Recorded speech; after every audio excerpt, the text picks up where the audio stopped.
Let's get it. 580 Sports Talk coming at you on a red Thursday. We've made it. We're here. The NFL season begins tonight, and the pursuit of history is on for the back-to-back Super Bowl champion Kansas City Chiefs, who open the season with another banner ceremony tonight at Arrowhead Stadium as they take on the Baltimore Ravens in a rematch of last year's AFC Championship game, the first game of the 2024 NFL season. Kick the tires, light the fires, load up on guns, and bring your friends. It is football time in America, and we're fired up. You thought you could sneak that past me? No, I don't think I can sneak anything past you, Brendan. I know you're on top of things. I thought you would like it. I did. That's Brendan Dworzinski, Spencer Dupuis across the glass. I am Dan Lucero. The whole gang is all here for the next 3 hours, at which point we will hand things off to the Chiefs Radio Network for pregame coverage of tonight's season opener. The Chiefs and the Ravens kick off tonight, 7:20 p.m. Game will be broadcast nationally on NBC and on radio right here on 580 WIBW FM 104.9. We appreciate you joining us on those radio stations, online at 580WIBW.com and on our YouTube stream. We are on YouTube. Our channel is 580 Sports Talk. We are on Facebook, WIBW News. It is great to be with you on this Red Thursday. I'm in the spirit. Trevor says in the YouTube comments that I look like I'm playing Andy Reid in a prequel. I don't know what that means. I can't wait till I get the backlash of because I'm wearing a Commanders hoodie on the air right now. Well, this is not a Chiefs polo. This is just a red polo. It's Red Thursday. Yeah, I don't know why nobody played along. It's Red Thursday, guys. I don't have a Chiefs polo, but it's a red polo, a dugout red. I used to have a lot of red polos because I used to work at Target, and then I got rid of them because I hated walking around. And I do go to Target a lot, so people then thought this I worked is there. not I didn't anymore. This is not a Target red polo. This is not what that is. Well, folks, we're here. We've made it to the start of the NFL season. We are heavy on Chiefs and NFL content on today's program. We got our Chiefs keys to the game, our big Chief picks. We'll give you some prop bets. We will also, in the 4 o'clock hour, make our NFL season predictions. We're going to get them on the record so that you can come back and congratulate us when we're all correct, or mock us, more likely, when we get something terribly, tragically wrong. Won't ever happen. I'm always right. Never been wrong. Never been wrong, not once. So lots of NFL stuff to get to, lots of Chiefs stuff to get to, including a word from the voice of the Chiefs, Mitch Holthus. Unable to join us live today as he usually would on a Thursday because, obviously, he's getting ready for a bigger broadcast than just hanging out with us here on 580 Sports Talk. But Mitch, gracious enough to drop us a bit of game preview, and we'll have that for you later on in the show in the 5 o'clock hour. We'll hear from the voice of the Chiefs.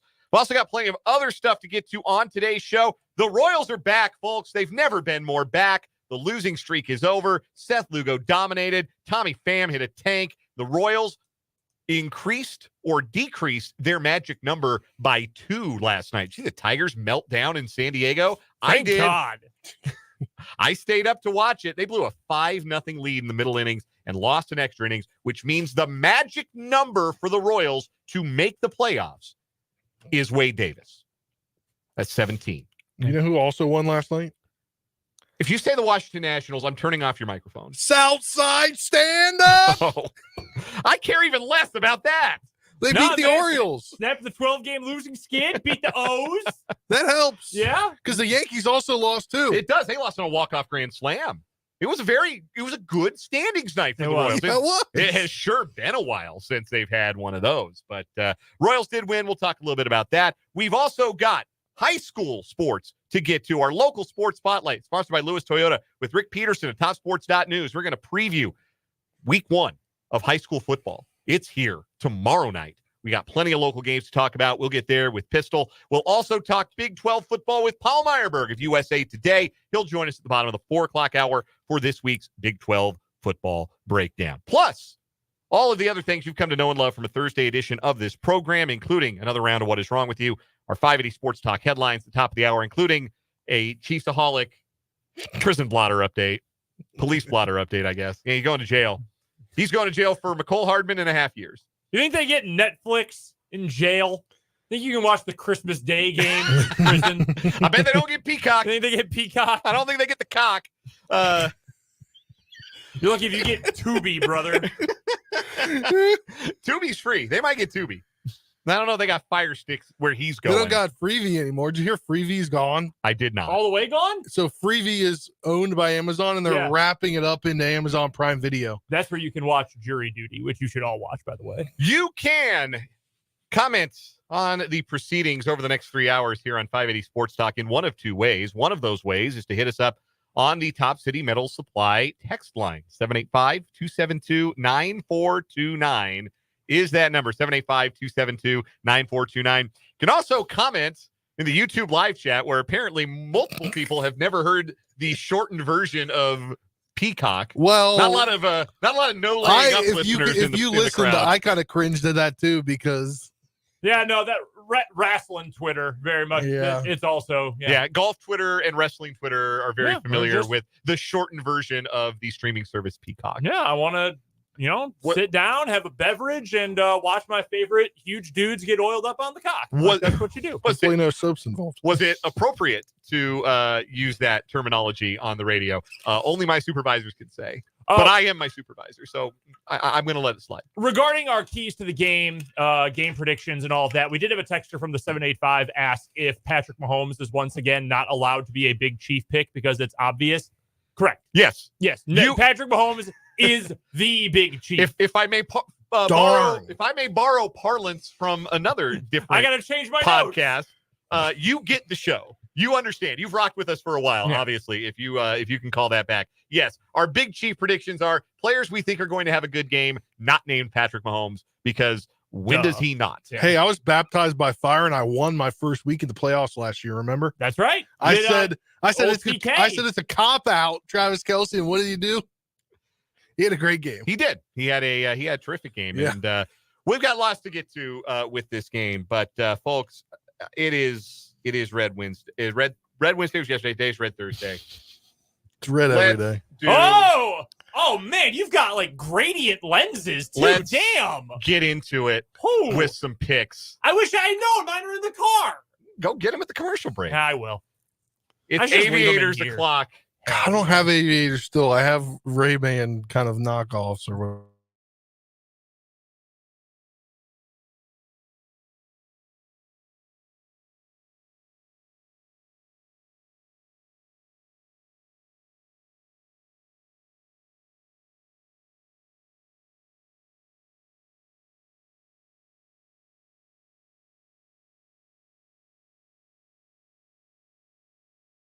Stunned by this.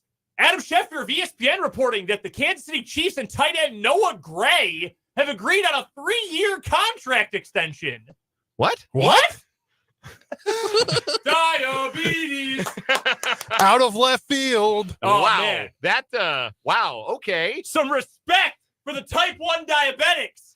These people also hate their damn failing beta cells. That's what I like to hear. Man, good for Noah Gray. Getting he better go out and get a touchdown tonight. When you told me that you had Chiefs breaking news and you started with Adam Schefter, I thought, Trey Smith got an extension. Yeah, that's where I was going. Right side of the ball. Wrong guy. Wow. TE2 gets a 3-year contract extension. I did not see that coming. Why did they draft Jared Wiley? I don't. Or is this because they drafted Jared Wiley and thought, this may not be good for Jared Or is Wiley. this Travis Kelce's final year and he went in and told them, hey, this is my final year? Pretty well documented. Kelce signed the 3-year extension with the idea that he's got at least 2 good years left. So that is well documented. You can read Diana Rossini's piece in The Athletic where he says that. Anyway, that is startling, but good for Noah Gray. Maybe he makes an impact tonight. As for things that we think we may make an impact tonight, let's get into our Chiefs keys to the game. If you've been with the show for long enough, you know how this works. We each give 2 keys to the Chiefs game. I will start with key number 1. For me, don't force things offensively, because I know it's going to be tempting for the Chiefs to want to take the deep ball out for a spin after the last 2 years where that wasn't much a part of their offense. And I know Hollywood Brown isn't going to play tonight, but you still got Xavier Worthy who can go down the field and get it. And so I think it's going to be tempting for Andy Reid and for Patrick Mahomes to want to open up the playbook, to dust off the cobwebs from the deep ball portion of the playbook and try to hit the Ravens over the top tonight. Problem with that is the Ravens were really good against the deep ball last year, and they've got Kyle Hamilton. And I know Kyle Hamilton got beat on that Travis Kelce touchdown in the AFC Championship game last year. That's still one of the best safeties, if not the. In fact, I would take him over any safety in the NFL. I think he's the best safety in the league. I do. So I think for the Chiefs, it's okay to have a similar passing approach as last year. Take what the Ravens defense is willing to give and be willing to matriculate the ball down the field, in the words of the great Hank Stram, rather than trying to force the issue with the deep ball against a defense that does a pretty good job of taking care of that and is probably ready for it tonight. So that's my key number one. Don't force things, particularly when it comes to the deep ball. Brendan, what is your first key to the game? I would like to add one note on that really quickly. I would not be shocked at all if there's any time that the Chiefs are going to force the ball to a spot or a type of route or to a specific player. Nate Wiggins, the first-round draft pick of the Ravens this year, might be really good. He's a little too small for my liking. He's a very skinny, smaller guy, talented, good ball skills. I mean, Clemson defensive backs have been really good for a long time now. You're going to throw a guy into his first NFL action against Patrick Mahomes, though. He's currently listed as CB2 behind Marlon Humphrey. He'll play plenty in this game. Not great depth at cornerback for the Ravens. I would not be surprised to see Patrick Mahomes see that dude over there, throw at him. I wouldn't be shocked. If there's any time where you're going to force it, it might be when you see him on the field. As for my first key to the game, start fast in this one.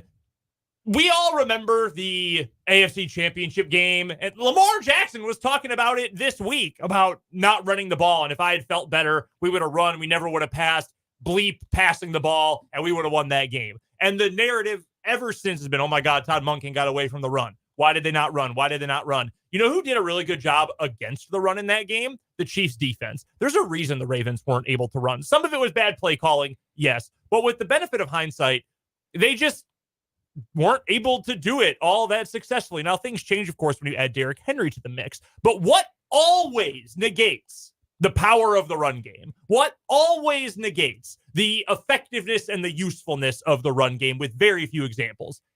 Being ahead early in a game, because it's a lot faster to score quickly and to score more often when you are throwing the ball in the NFL. So if you want to mitigate the potential effectiveness of Derrick Henry, you want to try to mitigate the effectiveness of Lamar Jackson's legs, which, in fairness, you can only do so much because the Ravens have taken out a lot of the design stuff for Lamar Jackson. They may have added some. We'll find out tonight. But like last year, first year under Todd Monken, he told Lamar, run, like do your thing, run. You're a dynamic athlete, run. But we want that to be scrambles. We don't want to do as much designed run stuff. It makes us a little more one-dimensional. We want it to be more scrambling stuff. So you can only take away so much of Lamar's running attack. But if you go up 7-0 in the first quarter, you're up 14-7, 14-10 even, something like that, and you're making the Ravens play from behind, that means that's 2 or 3 fewer carries that Derrick Henry's going to get in this game. That's 2 or 3 times Lamar Jackson might think, I've got to stay back and pass this ball. And he's a good passer,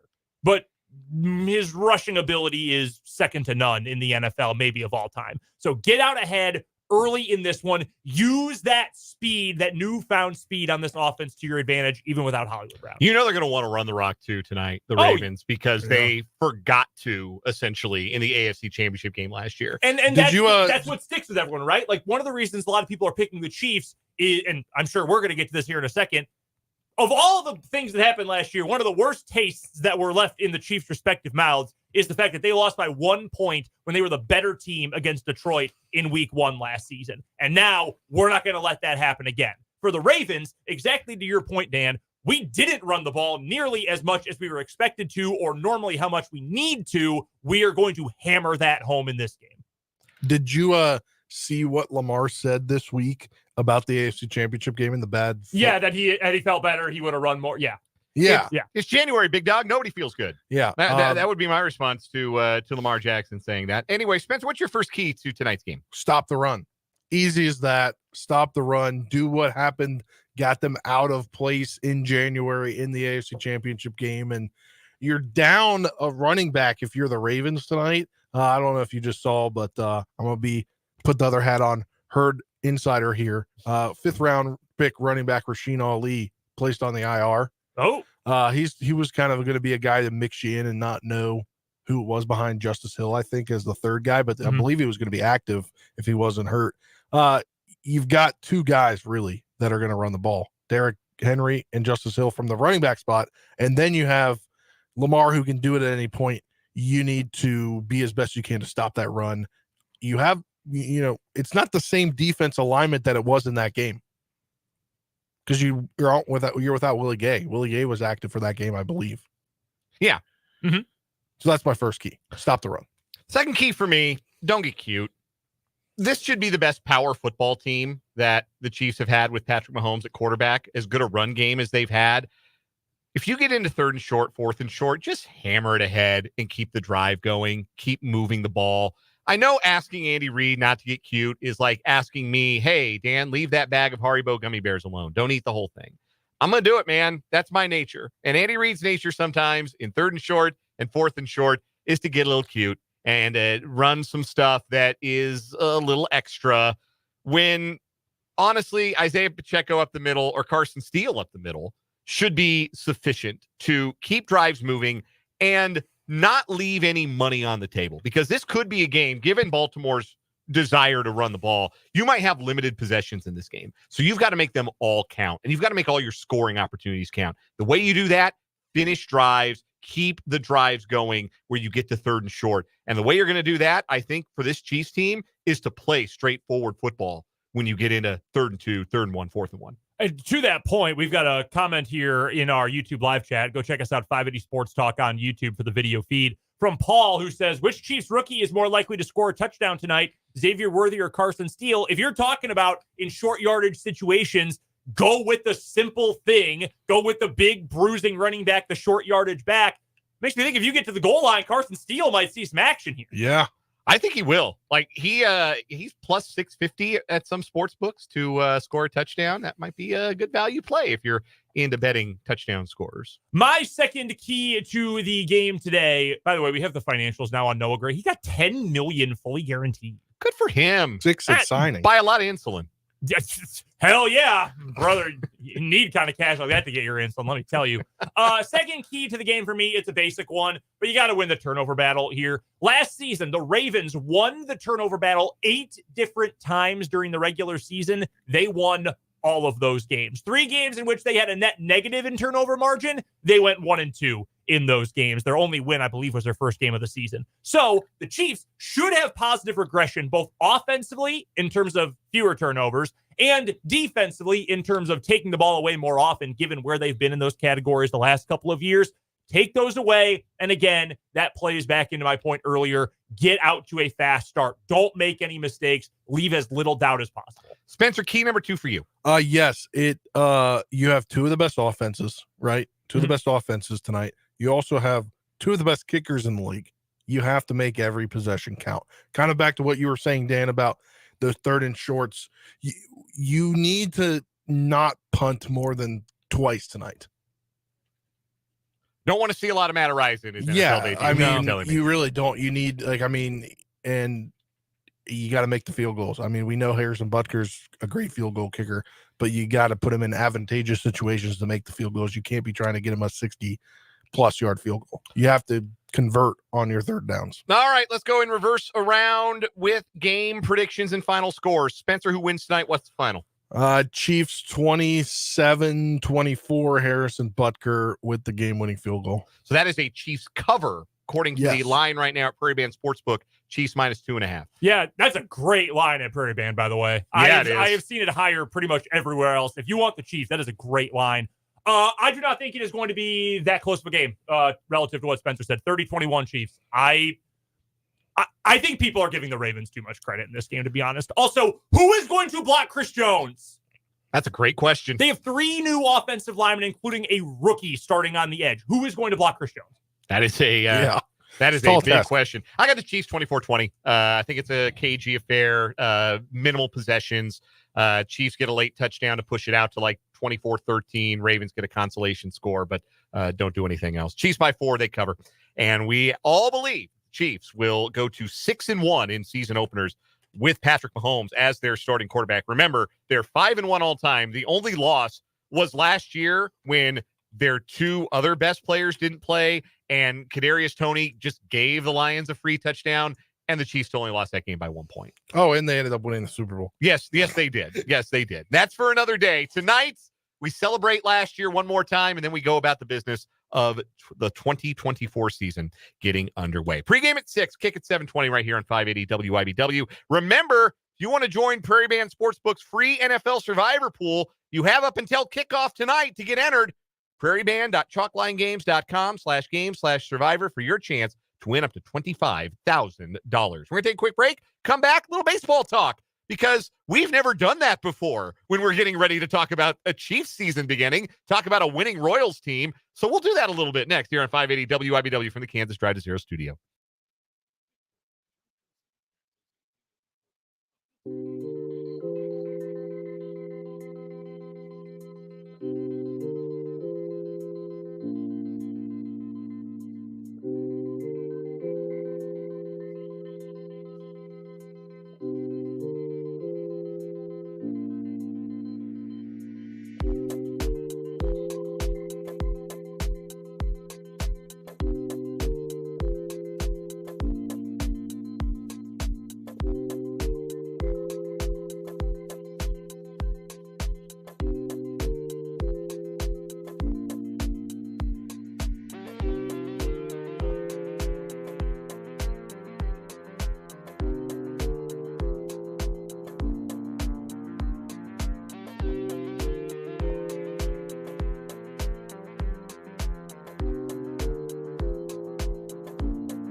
Couple other Chiefs projections for tonight from the YouTube live comments.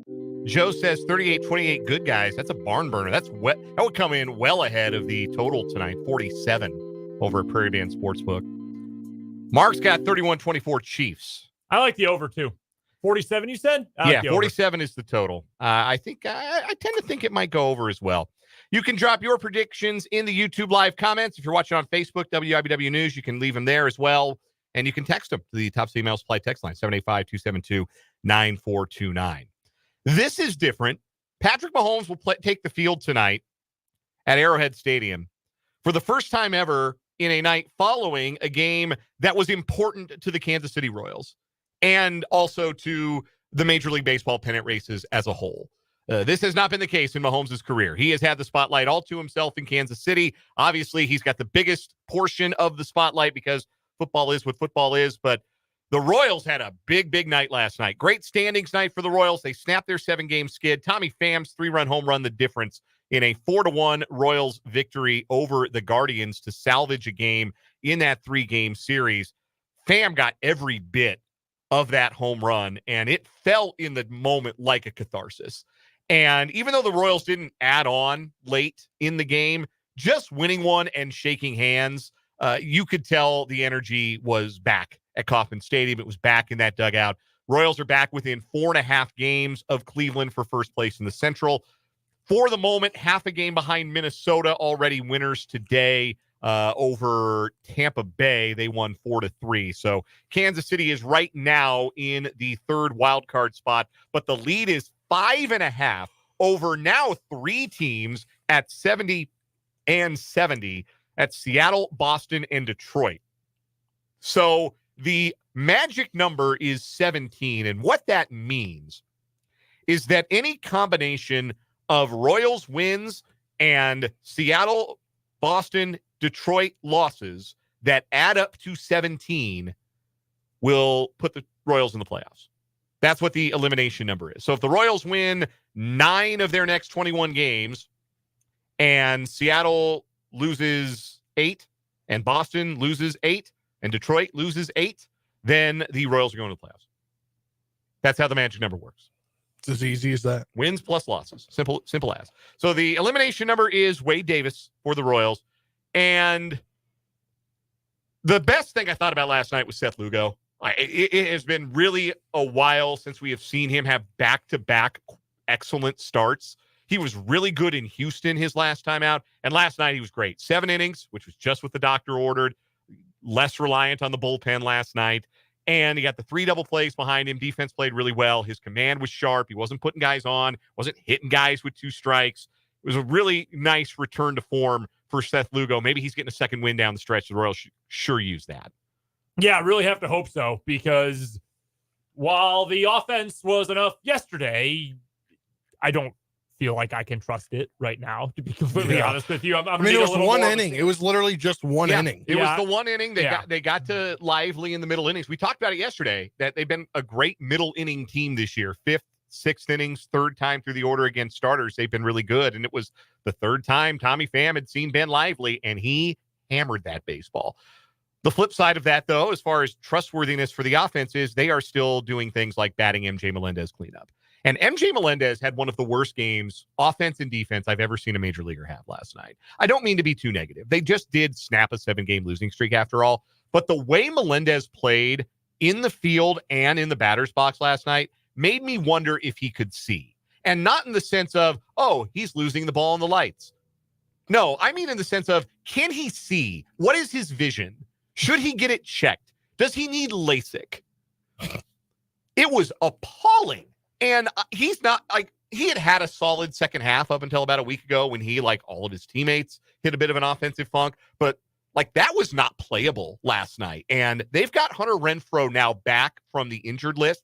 He was reinstated to the roster today. The Royals sent down Steven Cruz and designated Dan Altavilla for assignment, the reliever. Now that Renfroe's back, he's got to be right field. Tommy Pham's got to be left field. And you got to roll with that. And right-handed, left-handed doesn't matter. Like, I don't think you play MJ Melendez right now. No, I mean, I was surprising myself by about the midway point of the season with how much grace I was giving MJ Melendez, given the fact that I've always kind of been on the he's not a regular contributor for this team kind of analyst.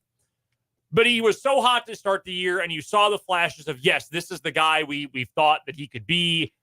And now we are in the most important part of the Major League Baseball season, and MJ Melendez, over his last 8 games, has, and I got to do some quick math here because my computer is not loading, but he has a grand total of 3 hits over the last 8 games, crossing over 11, 13, 16, 23 at-bats. Like 3 for 23 in a part of the year where, dude, you've got to pick it up. You've got to be better than that. There's really no excuse at this point. It was so bad. And then he misplayed 3 balls in the outfield. He let that one drop late in the game. Bobby Witt Jr. peeled off, and Melendez just let it fall in front of him. He didn't give great effort on the bloop single by Ramirez that scored Cleveland's only run. It was bad all the way around. And for a guy who has improved defensively this year, we've talked about it. That was like a regression, hitting like a freight train when it came to his defense. So I think he's the odd man out for the lineup right now. Should be. You go Renfroe in right, you go Pham in left, and maybe you fire Melendez off the bench against a right-handed reliever. If you've got a really tough matchup, you want that righty to see a lefty bat. You fire the bullet and you see if maybe he runs into a mistake, because he does have a couple of big home runs late in games this year, including in the pinch. But I don't think he's your left fielder moving forward. I think Tommy Pham is that guy, giving a good energy to the team, and certainly his swing last night, one of the biggest of this season for the Royals. Is it crazy to think that Paul DeJong and Tommy Pham could be like your 2 guys below Salvador Perez and Bobby Witt Jr. as the 2 other, the next 2 guys? I think Pham is probably going to hit leadoff the rest of the way. Yeah. I think he's your you're just talking in terms of like level of production, not like I'm talking about level lineup. of production. I'm not talking about lineup. I'm talking about like the next 2 guys when it comes to producing. Not only do I not think that crazy, I think that's likely. Yeah, I'm saying it was crazy. Like you wouldn't think that in the beginning of the year. You would not have guessed that in like June. Yeah. No, you certainly would not have. We got to take a break. Rick Peterson at TopSports.News is going to join us next for the Lewis Toyota Local Sports Spotlight. That's coming up on 580 Sports Talk.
In just a moment, we'll be joined by Rick Peterson of TopSports.News for the Lewis Toyota Local Sports Spotlight.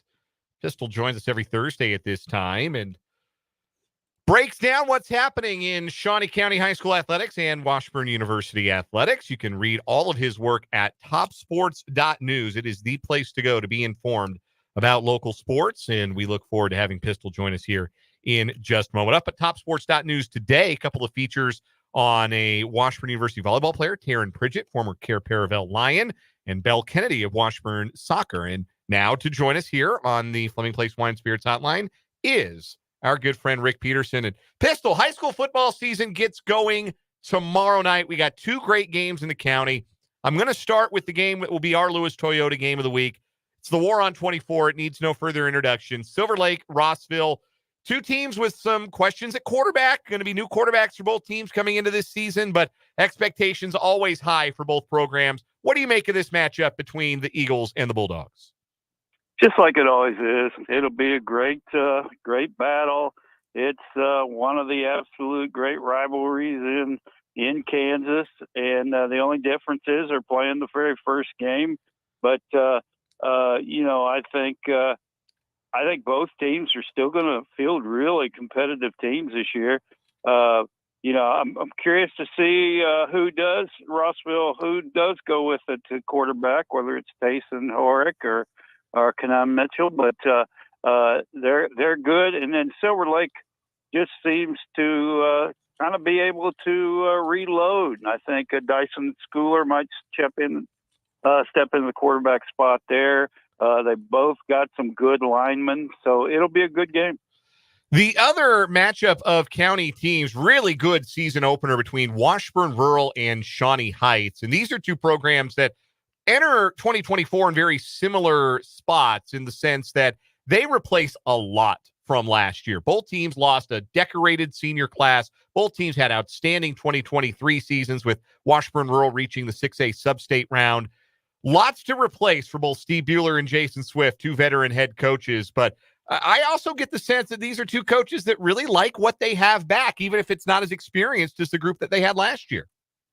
Washburn Rural lost a lot, but they have a lot back. I mean, starting with two of the best tackles in the county, and in Caden Estrada and Higgins Hawks. I mean, those guys, they're Jacob Hawks. They're going to be good, and they got good running backs. They got great defensive backs, and I think they're not expecting to take much of a step back. I think they still think they could be a contender in 6A.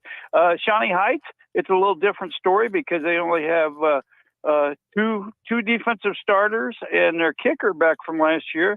But I think we're going to see the emergence of a great quarterback in Scott, and I think they're always competitive under Jason Swift, and I think they will be. I'll know more after tomorrow night than I do right now about them, but so will Coach Swift.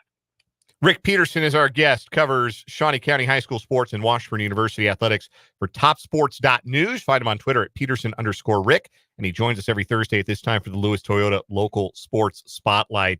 The Hayden Wildcats beefed up their non-conference schedule for the 2024-25 cycle, and that starts on Friday night with a road game at Eudora, who was a lot better than their 5-5 record last year.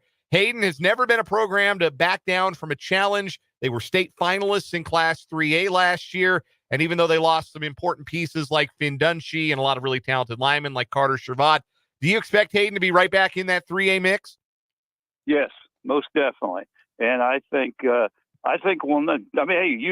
like you said, is a good program. And then when they play the team out of Missouri next week, and I'm not even going to try to St. Michael the Archangel, I believe. Yeah. They're expecting a really good test from that team. So I think we'll know a lot about. But yeah, hey, you start with Jensen Strickle, who, in my opinion, is one of the absolute best athletes in the state. So I think right off the bat, you can count on him. They have a very good quarterback coming, Walmart, and They're always good in the trenches, and I think they will be.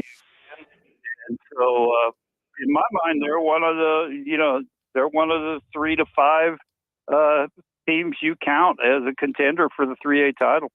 Pistol, it almost feels to me like having that Wallmeyer and Schrickle combo is kind of like this team leveling up. Like, we know that Hayden is going to be good in the trenches, like you mentioned. They're going to run the ball really well. They're going to come out. You know they're running single wing. You know what that playbook is going to look like, and they're going to beat you just because Bill Arnold's teams pretty much always execute better than any other team that they're on the field with. But it feels to me like if you're running that system and everyone's preparing for it, but you've still got a quarterback who can drop back and has an arm like Wallmeyer has the accuracy, and then the sort of athleticism and speed that you get with Jensen Schrickle. I mean, that to me feels like it takes this team to a completely different level just with those two. Yeah, and I really think they're going to use Schrickle kind of like Highland Park did Trey Richardson a couple years ago. They're going to give him the ball in any way they can possibly get him the ball. And I, hey, why wouldn't you? So I think he's a 2-time all-county top 22 kid. He's a multi-time state champion in track, and why not use him? And I think they will. I expect him to get the ball a lot. Reminds me a little bit, if that does come to fruition, Pistol, that 2020 Hayden team with Desmond Purnell, who was in his senior year, the Rainers, Jordan and Jaden, and they just could go misdirection in so many different ways and had so many different weapons that they could hand the ball off to. You bring that kind of speed around in motion, you're doing handoffs, sweeps, tosses, whatever. I mean, that's going to put some of these 3A defenses in hell. Yeah, no, I think they will, and I do. That's a good analogy. I mean, and look, Des Purnell hasn't done bad since then. So No. I think that's an excellent role model for these guys to follow. Rick Peterson at TopSports.News, our guest. This is the Lewis Toyota Local Sports Spotlight here on 580 Sports Talk.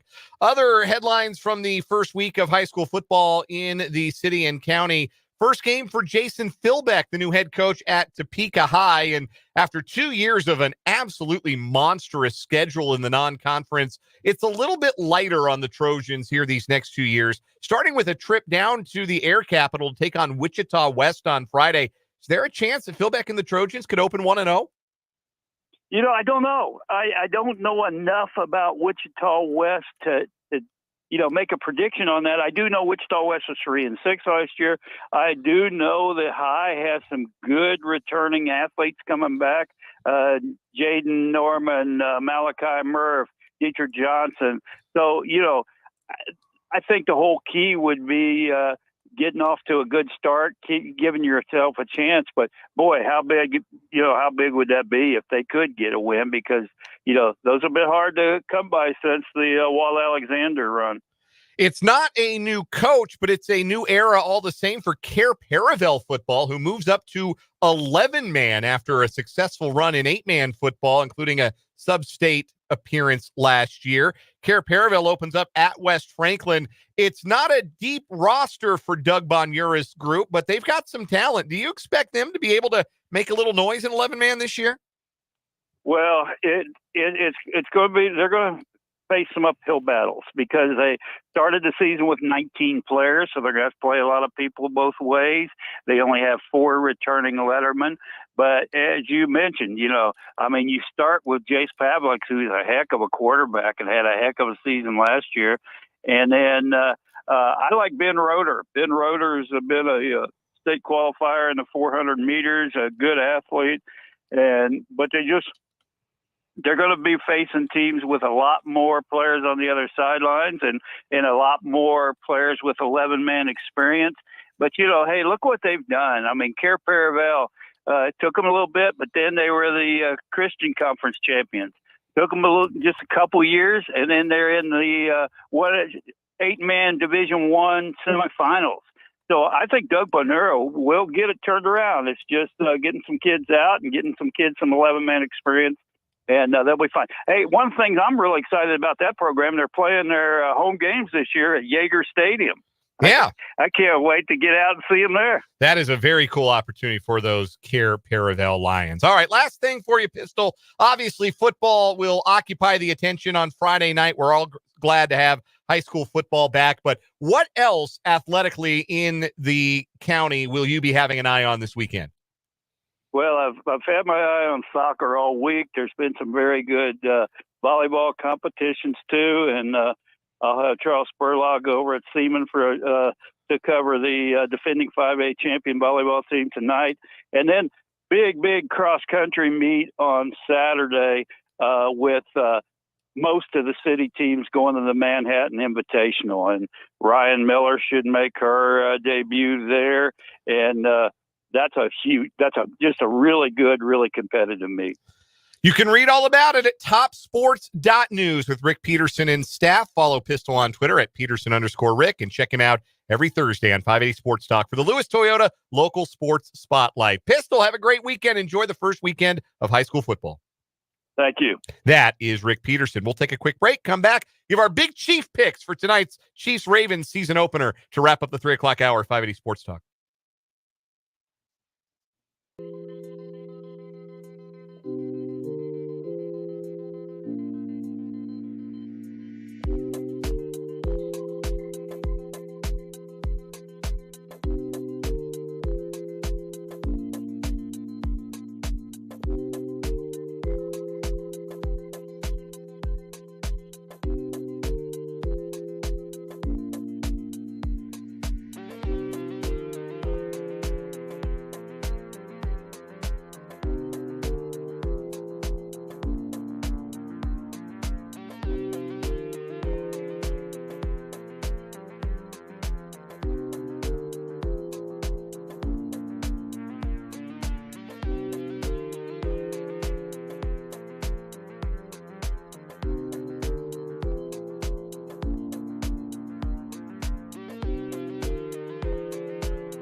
All right, guys, make it quick. A big Chief prediction. Who's going to be the big Chief tonight, Brendan? All right, I'm going with Trent McDuffie. I think they're going to have to slow down the passing attack, and why not go with the best cornerback the Chiefs have? First career pick tonight? Yes. All right, love it. That's bold and spicy. Spencer, who's the big Chief tonight? Xavier Worthy. Somebody's going to step up with Hollywood Brown out, and the Ravens are going to be focused on Rashee Wright.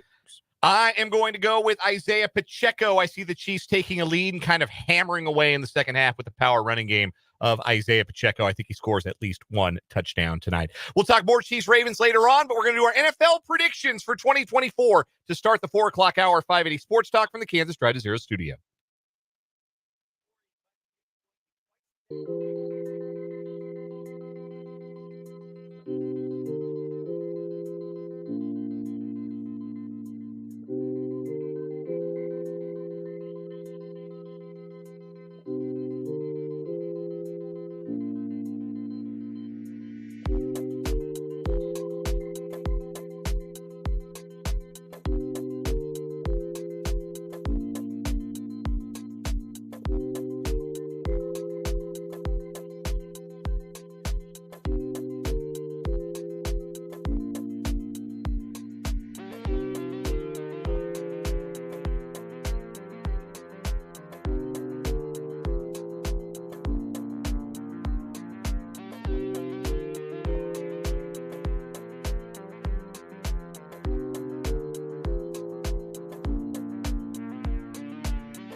Let's get it. Hour number 2 on this Red Thursday edition of 580 Sports Talk. Dan Lucero, Brendan Dworzinski, Spencer Dupuis, the Power Trio with you this afternoon on 580 WIBW, FM 104.9, online at 580WIBW.com, and in video on our Facebook page, WIBW News, and on our YouTube channel. 580 Sports Talk on YouTube. Today'd be a great day to subscribe because tonight, after the Chiefs go final, the three of us are going to get together for an instant reaction YouTube show. We'll go live. We will react to all of the happenings from Arrowhead Stadium tonight after the Chiefs and the Ravens kick off the 2024 season. So if you subscribe, you'll get notified. You get notifications on your phone or tablet from YouTube when your subscribed channels go live. So subscribe. Tonight would be a good night to do that. Subscribe to the YouTube channel, 580 Sports Talk.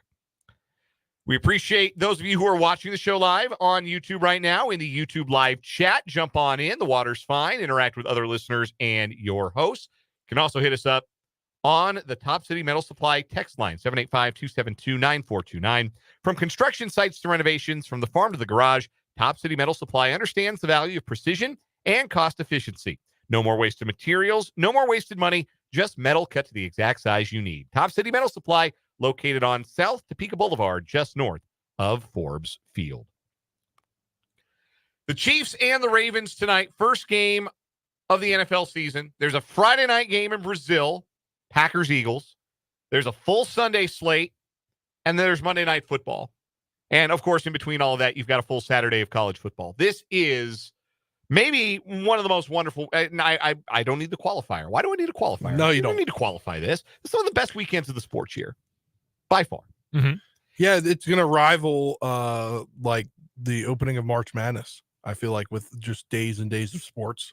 Yeah, they've lined it up wall to wall, and we have got the season opening tonight. We'll have more to say about the Chiefs and the Ravens specifically coming up in the 5 o'clock hour. We'll hear from the voice of the Chiefs, Mitch Holthus, who's a little busy and can't join us for a live hit as he normally would on Thursdays here on 580 Sports Talk, but did drop us a line and has a little bit of a preview / hype reel of sorts for us later on in the 5 o'clock hour. We'll give our final thoughts on that game specifically. And later on this hour, we've got 2 new What Is Wrong With You stories and our Big 12 football breakdown with Paul Myerberg of USA Today. Speaking of Saturday, some big non-conference tests for KU and K-State, and a really interesting Big 12 slate for week 2 that we had a chance to talk about with Paul Myerberg coming up at the bottom of this hour. But first, yesterday we went on the record with our award predictions for the coming NFL season. Today it's time to go on the record with our season predictions. Who's going to win the divisions? Who's going to be the wild card? Who's playing for a conference title? And ultimately, who will win Super Bowl 59? Super Bowl licks. I'm going to leave that one alone. L-I-X. Yeah. Licks. Yeah, I mean, you're not wrong. What was that? What? That was me moving the screen. Okay.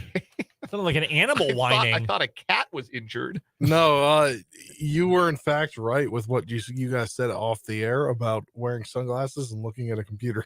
Yeah, so Spencer's going with the sunglasses for hour number 2. Maybe. I wore the aviators hour number 1, and I took them off, and eye strain is a very real threat. Very real. Yeah, we can do them in moderation, I've decided, on the sunglasses. Spencer, do not injure your eyes.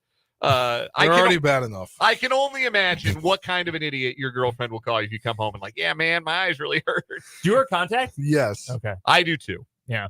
I also do. So I also have some kind of eyeball disease in one of my eyes. I can't remember. Cataracts. Oh, geez. It's I'm sorry. good. I'm sorry. It's good now. Having cataracts is not funny. I'm sorry. No. For Yeah. However, we're on the good now, but I guess disease. like my mom always did tell me, no matter what, you need to wear sunglasses. So here I am. Yeah. She's like, no matter if it's sunny or not, wear sunglasses. Eyeball disease is the name of my new doom metal band.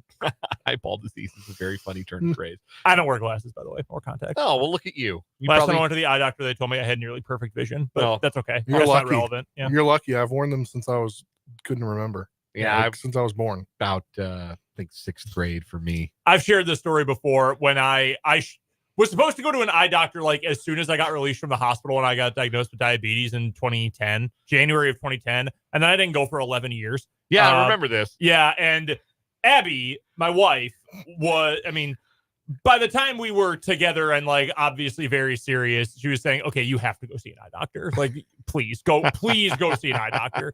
So I did. And my wife wears glasses, at least sometimes. And I came home and she said, well, how did it go? And I said, oh, they told me my vision's almost perfect. No signs of any like diabetic, degeneration, no glaucoma sign, no nothing. Like, it's great. No eyeball disease. No eyeball disease. A minor astigmatism.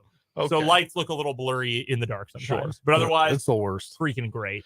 Let's get into, on that note, because there's eyeball disease. According to Joe, I'm 50. Joe in the YouTube comment says Spencer's 50. You got the cataract, you got the eyeball disease. Dog, that is so funny. Yeah. I'm sorry. Cataracts are not funny. I am sorry you have had them forever. Yes, I'm sorry that you've had. I mean, I don't notice them. That's the issue. Like, it's like. That's true. I just have to remember the fact that I have them. That's fair. So, like, years later, something's going to happen. I sincerely hope that eye strain from looking at the computer through your sunglasses does not make your eyeball disease. I don't think it will. I don't think it will.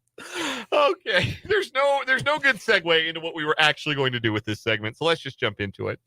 The NFL 2024. Do not Google image search eyeball disease.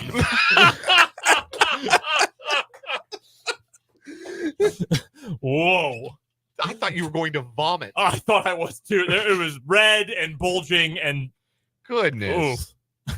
Okay. All right. This has been 580 Optometry Talk.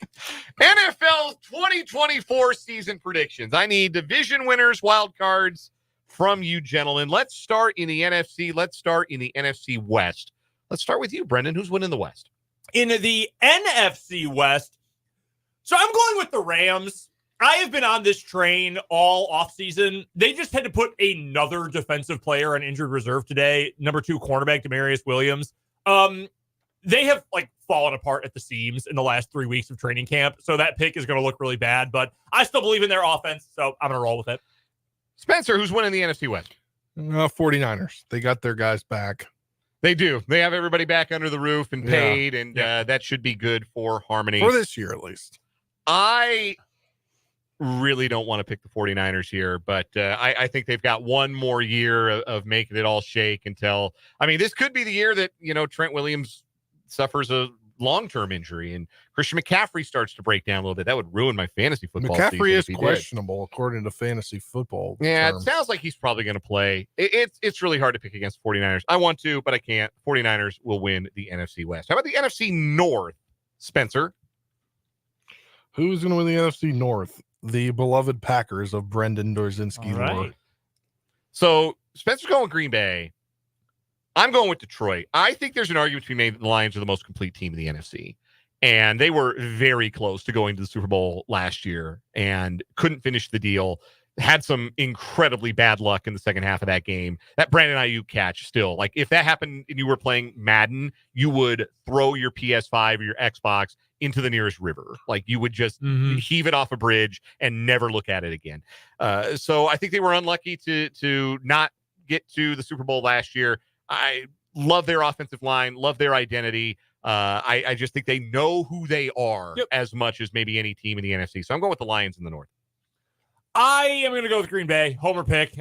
That's fine. Now, I will admit, that is a big bet on Jeff Hafley fixing a bad defense really quickly. Talented, but undoubtedly bad a year ago. So big bet on him, but I think this offense is going to be among the best in the NFL. I think the defense will be better. I'm taking Green Bay. In the NFC East, there has not been a repeat winner for 20 years. The Eagles won the East last year. No, they did not. 20. Oh, yeah, the Cowboys won the East, didn't they? No. Yeah, the Eagles melted. Yeah, the Eagles had the Eagles that. play on the road. Yeah, they got embarrassed. Okay, I read this headline wrong that the Eagles were going to extend the NFC East run to 21 years, and I thought that meant they weren't going to win the division. I read the headline inappropriately. Anyhow, I think it will be. I think the streak will end. I think the Cowboys have too much top end talent I don't like this division, Mhm. but I think the Cowboys have too much top-end talent. They'll find a way to win the East. I think adding Mike Zimmer into the mix as their defensive coordinator was a good decision. I think Dan Quinn is a great defensive coach. Head coach has had plenty of success too. I think he's the kind of guy who is so committed to his system that after a while, you 4 or 5 years, you kind of have to change a little bit to get some new blood in there. Your Seahawks experienced a very similar thing. Yes. Atlanta did. I think Dallas did too. Mike Zimmer's a great defensive coach, even though he's kind of a jerk. I was going to use a different word there. I'm still taking the Eagles. I think you're right. The Cowboys have a lot of top-end talent. I think the Eagles have vastly more talent across their roster, just in general. I don't know how good of a coach Sirianni is, but I'll take the Eagles. I'm taking the Eagles too, and on the word on the Cowboys, because they're not showing up anywhere later on in here, they are going to choke in December like the Cowboys usually do. Like they're either winning the East or they're going 7-10 in a season of infighting, and Dak Prescott kind of mailing it in because he's looking for a new contract, just trying to be more self-preservational than actually going out and trying to ball out. And the thing about that real quick, and you say, what if Dak phones it in? He is still going to be the highest paid quarterback in league history next offseason. Like true. He could sit out the year and he is going to get $60 million next year. That's true. just how much you need a quarterback like that. Brendan, who's winning the South? In the South, I'm going with the Tampa Bay Buccaneers to do it again. That is more so a bet that the Falcons are overrated than the Bucs have gotten better, but I'm going to go with the Buccaneers. Spencer. I agree with everything Brennan said. That was where my take was. It was not necessarily that the Bucs are going to be improving, but let's see how an aging Kirk Cousins does, and if he gets hurt again, and if they have to go to Penix, see how if he has to step in. I don't think that'll be good for them. I don't think Raheem Morris is a total nincompoop like their last head coach, I think, was. I think that Kirk Cousins will have a little bit left in the tank. I think they have a lot of other weapons. They've dramatically upgraded their defense. I think the Falcons win this division. I don't think it's close. I don't think any other team sniffs 500 in the South. And I think the Falcons are like 9-8. Counterpoint, the Falcons hired Jimmy Lake. Well, I didn't go great for him as a college head coach. He was a hell of a coordinator, though. Yes, he was. For the wild I card can't believe teams, they hired him. my wild card teams are the Green Bay Packers, the Seattle Seahawks. Homer pick, yeah, but I believe wholeheartedly in Mike McDonald, and I think they got enough weapons on offense. And I'm going to do it. The Chicago Bears. I believe in Caleb Williams. I get it. I think he gets them to the postseason. 3 playoff teams from the North, 1 from the East. The Eagles will not make the playoffs. Nick Sirianni will be fired. Wow.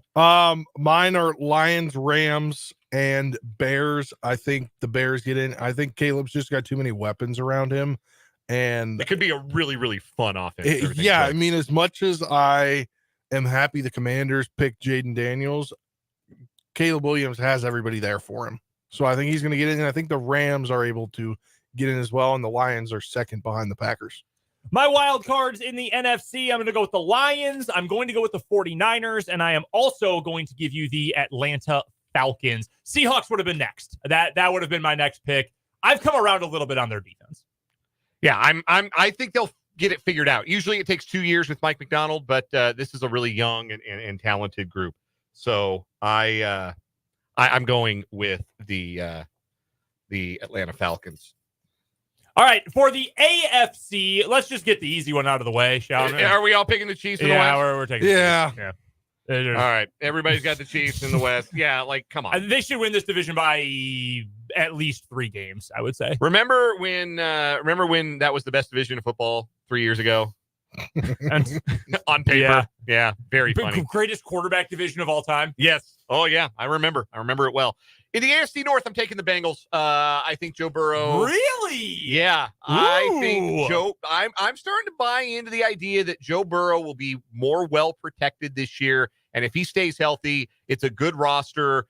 And I think this is kind of an all-in ships to the middle of the table type of year for the Bengals, because who knows what it looks like moving forward. So I will go with the Bengals to win the AFC North. I'm on the Bengals as well. I've been beating that drum all year. I will say this, though. Quiet as it's kept, do you know who had the worst run defense in the NFL last year? Analytically speaking, I do not know. It was the Cincinnati Bengals by quite a bit, and then they lost their best run defender. Yeah, they did lose DJ Reader. I think they are a better version of the Falcons, where the offense is going to be really good, and I'm worried about the D, but I like Lou Anarumo more than I like Jimmy Lake. I think the offense gets them into the playoffs and wins them the division. Okay. I Everybody's was on not the Bengals. expecting that. Wow. Okay. See, but also have something to interject here about the Bengals, and I did not know this, and I guess I'm not that big of a ball knower to not know this. Jamar Chase back at practice again today, and somebody posted a video of him walking to practice. I did not know that they had to walk across an intersection to get to their practice facility, like a street in the city. Oh yeah, no, it's just like a public park essentially. Yeah, it's very funny. That's wild. Everybody's on the Bengals. That's fascinating. I'm shocked by that. For me, it's also a reflection of the Ravens lost a great defensive coordinator, replaced him with a first-time coordinator, and they lost a lot of pieces on the offensive line. And that worries me a lot. It does. I'm concerned about that for the Ravens. But we'll talk about them more a little bit later on. In the AFC East, Brendan, who you got? All right, my AFC East pick, I talked about it yesterday. I'm going with the Buffalo Bills. I think Josh Allen wins MVP, carrying them to a division title. Spencer? I'm going with the Dolphins. I think they are a regular season juggernaut, but I say regular season juggernaut, and that's where I'm going to leave it. I think people have been a little too quick to write off the Bills, assuming this is going to be their take their medicine year. Yeah, you can do that when your quarterback is Josh Allen, the second best quarterback in the league. I think he's good enough to carry them over the line in that division. In the South, Spencer, who wins the South? It's the Texans. It's their division. I kind of think it is too. I think the Texans are going to start a run of division championships here with C.J. Stroud, DeMeco Ryans. What say you, Brendan? I'm taking the Texans as well, but I also think it is probably worth noting they had a wildly good record in one score games last season. They go from the third easiest schedule in the league a year ago to the fourth hardest this year. That's it. If Stroud's that good, it's not going to matter, but that will be a big test. But I'll go with Houston. My wild card teams. Actually, you know what, Brendan? I'm going to let you do your wild cards first. All right, my wild card teams in the American Football Conference. I'll say the Ravens get in. I think any of the teams from the North could get in, honestly. Dolphins, like you said, Spencer, regular season juggernaut.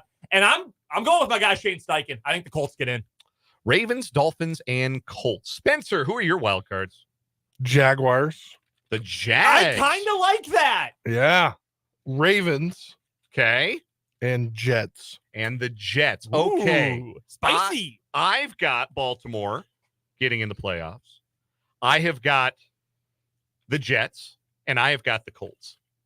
All right. So look, the Jets were 7-10 each of the last 2 years with some of the worst quarterback play you've ever seen.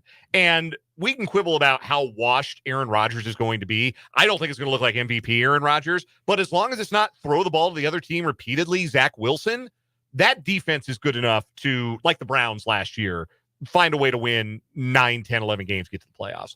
And they won't be a picnic to play in the first round either. You won't want to draw the Jets in round one coming to your town with an experienced quarterback and that defense. So I agree. Some variety a little bit in the wild card teams when it comes to much different than our college football playoff picks. Yeah, when they were all the same. All right, one. Spencer, who's winning the NFC Championship game? And who are they beating? It is the Packers over the 49ers. I'm getting terrified. Everyone is picking the Packers to the Super Bowl now. That has become like the new hotness pick. I'm doing the same thing. I've got Packers over Lions. I'm terrified. I think we get hold on. You think a wild card team makes it all the way to the championship game? Yeah, why not? Yeah, I think the Lions are the second best team in the conference. Okay. They just, I think, happen to be in the division with the best team in the conference, too. I will take the Lions over the 49ers in a rematch of last year's conference championship game. In the AFC, I am going with the Chiefs over the Texans. It's another quarterback's turn to get their guts ripped out by Patrick Mahomes in the Arrowhead Invitational. Spencer? Chiefs over the Bengals. Ooh. Yeah, I disagree. Mahomes Burrow round 3. Yeah. I disagree about another quarterback getting their heart ripped out. I think it'll be Josh Allen again. I got Chiefs over Bills. Fun. Again, variety. Love it. And Super Bowl licks. Super Bowl 59. I'm not going to do that anymore after this. Chiefs. It's never happened. I know it has never happened. I understand that completely. Why? I'm not going to pick against them, man. Like, they're the worst team of Patrick Mahomes' career just won a Super Bowl. This is how you know that Mahomes is great, like maybe the greatest ever, because we never looked at any other team and said, I don't want to be the guy that picks against them. We never did that with Brady. We never did that with Manning. We never did that with Rodgers. We've never done that with anybody and said, look, It doesn't look like it lines up great for them. It's super hard. So hard, in fact, that no one's ever done it. No one's ever even reached a third straight Super Bowl. But, man, they've got Patrick Mahomes. And I don't want to be the guy that sits behind a microphone before the season kicks off and says, I don't think Patrick Mahomes can do it. And then he goes out and does it, makes me look like a moron. Yeah. I never felt that way about Brady. I never felt that way about any of the other great quarterbacks that have come before Patrick Mahomes. Mahomes is that great that I cannot, in good conscience, pick against a Patrick Mahomes team in his prime with talent around him that could be better than it was last year. So I am taking Kansas City over Detroit in Super Bowl 59. And Spencer? I'm taking the Chiefs over the Packers. It's unanimous. Another parade, another banner, another Lombardi. A fourth straight Super Bowl MVP or fourth total Super Bowl MVP from Mahomes. I mean, why not? Why not? Right? Why not? That's Chris Jones. That would be fun. 3 sacks. No, you have to bet on it. Did you see he said something about Super Bowl championships or 20 sacks, and he said, I want them both. I don't blame him. Good answer.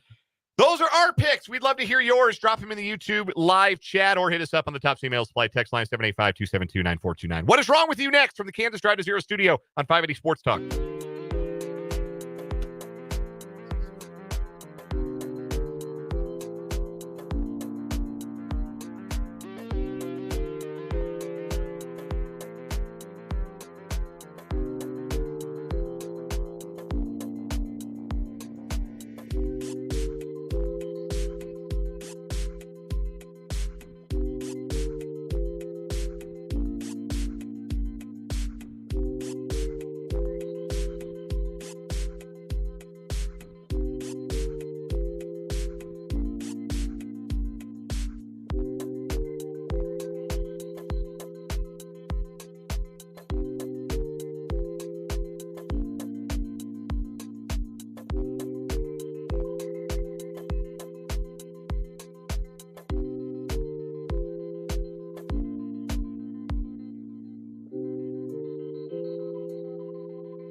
Time for another round of What is Wrong with You here on 580 Sports Talk. 2 new stories trying to take down our weekly champion.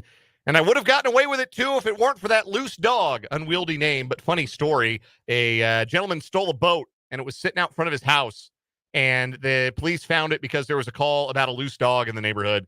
And when they found the stolen boat, they decided to search his house. They found a bunch of drugs and guns that he wasn't supposed to have. So he got in big trouble. And again, that danged loose dog. Anyhow, 2 new stories today. Spencer, take us to Florida. All right, we're going to our favorite place now, Volusia County, Florida. A Florida man was taken to jail last week for driving under the influence there in the county. Lance Green, 59, of Port Orange, was arrested on charges of DUI, resisting an officer without violence, according to the arrest affidavit. On August 30th, around 9:40 p.m., deputies responded to a crash at an intersection in Volusia County. According to the report, both vehicles were traveling westbound on State Route 421 when a Ram pickup truck rear-ended a Ford truck.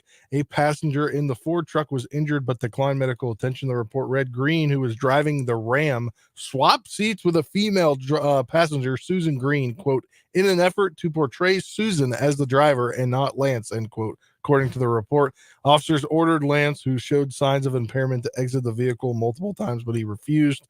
He ultimately complied, but refused certain DUI tests due to back and hip problems and also declined a breath test. He was booked into jail with a $2,000 bond. I can't use that breathalyzer. I had a backiotomy.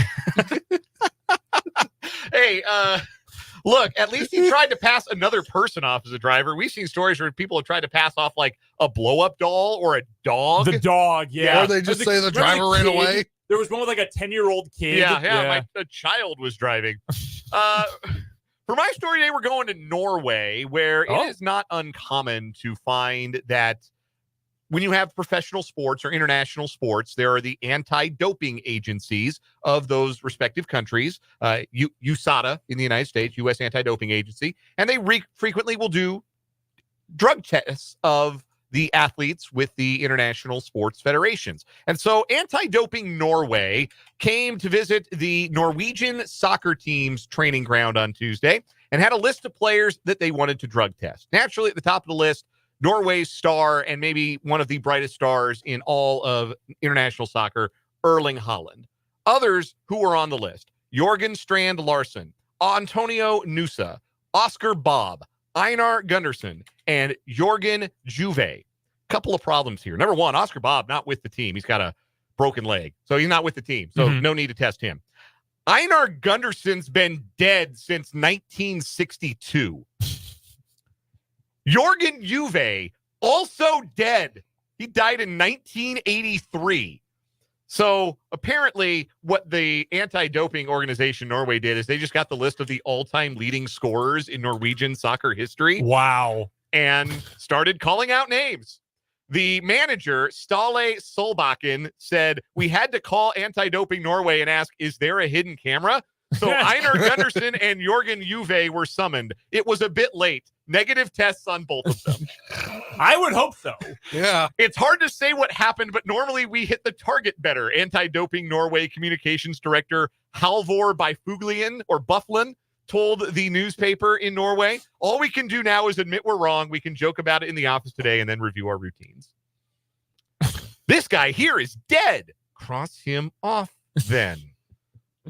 Oh my God. That's really funny. That is funny. I might lean with that one for today, but I'm actually going to vote for our reigning winner to keep the crown today. Yeah. I'm with that. I think the loose dog leading to all of the stolen items and also like drugs and guns, getting a guy in real big trouble is pretty funny story. So that will continue to be our What Is Wrong With You winner for the week. When we come back, Paul Myerberg of USA Today joins us for the Big 12 football breakdown on 580 Sports Talk.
Welcome back into 580 Sports Talk on a Thursday afternoon in the capital city.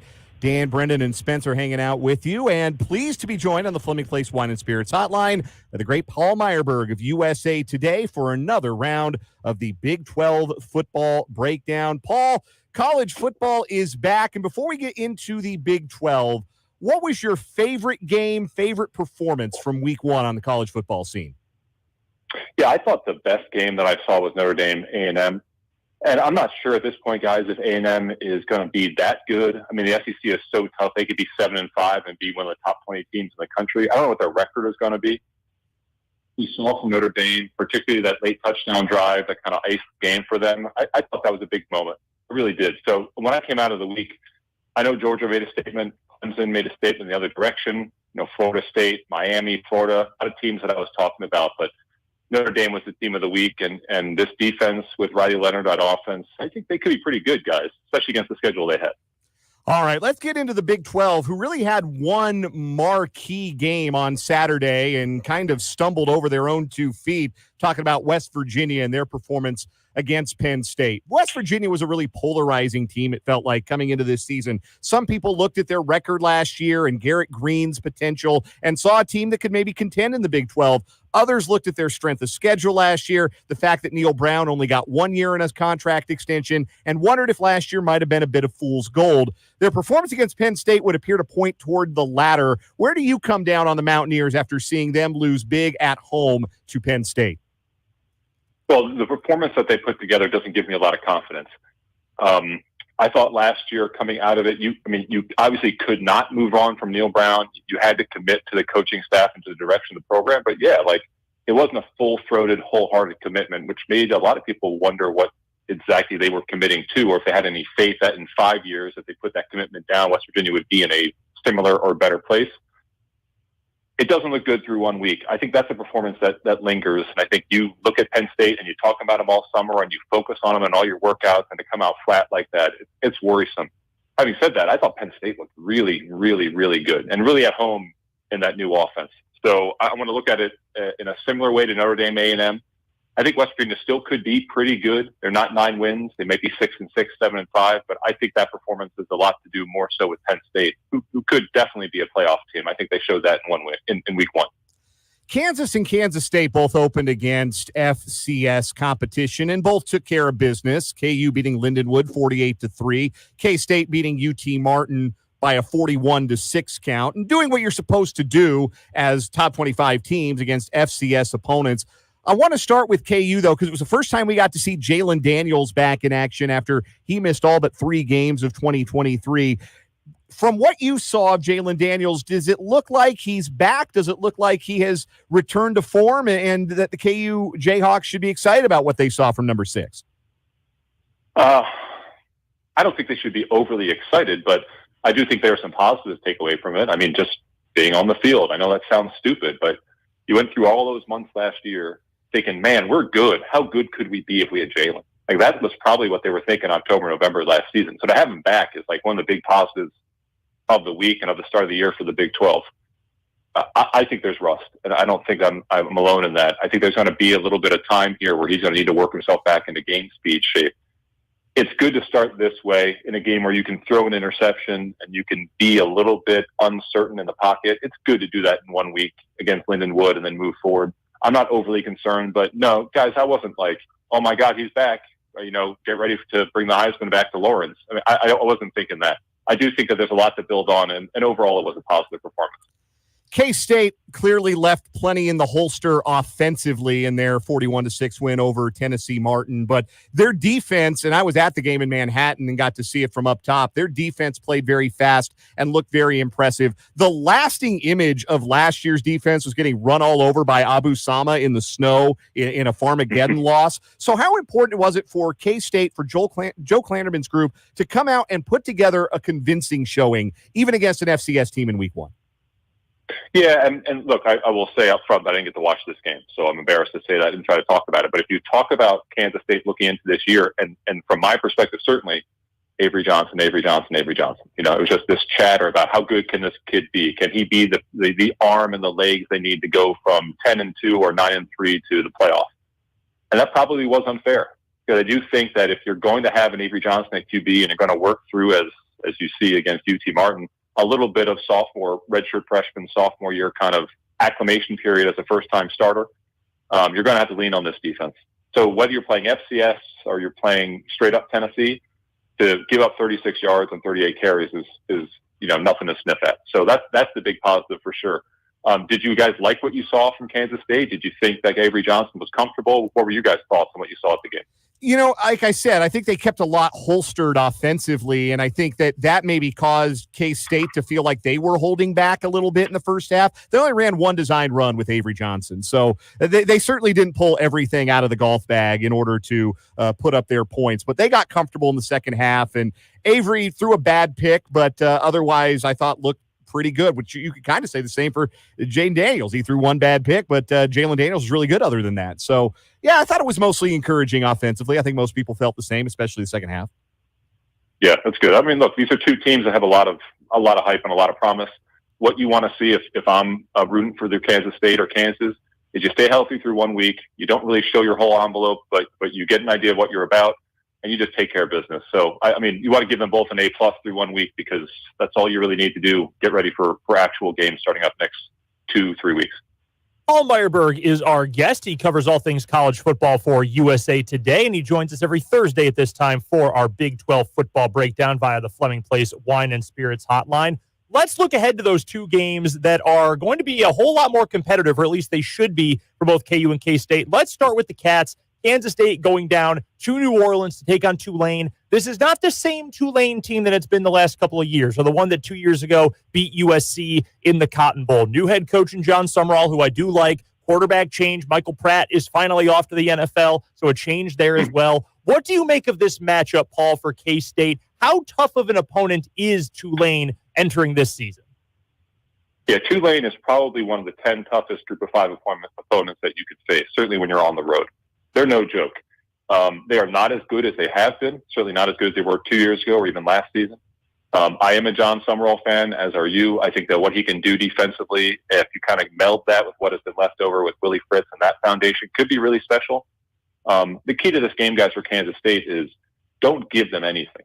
I don't mean don't give them up, 3rd and 1. I mean, don't give them anything free. Like, this is a game that Tulane is hyped up for, because it's not their Super Bowl, because they do think they can win the American, get to the playoff. But it's a game for them and their new coaches to say, hey, you remember us? Like, we're still here. We're not going anywhere. So Tulane's going to be amped for this, certainly when it comes to hosting a Power 4 team like Kansas State. So don't give them anything. That means keep your turnovers down. Error-free football. No mistakes on special teams. If you play clean football, this is a 14 to 17-point win. If they don't, Tulane's going to come up and get them. So the pressure's on Kansas State only to just execute. If they execute, I think they're going to be fine. Kansas at Illinois in Champaign, Zuppke Field Memorial Stadium. And I'll tell you this, real quick background context, Paul. Very important game for me personally, being a KU grad and extremely intense fan of this football program.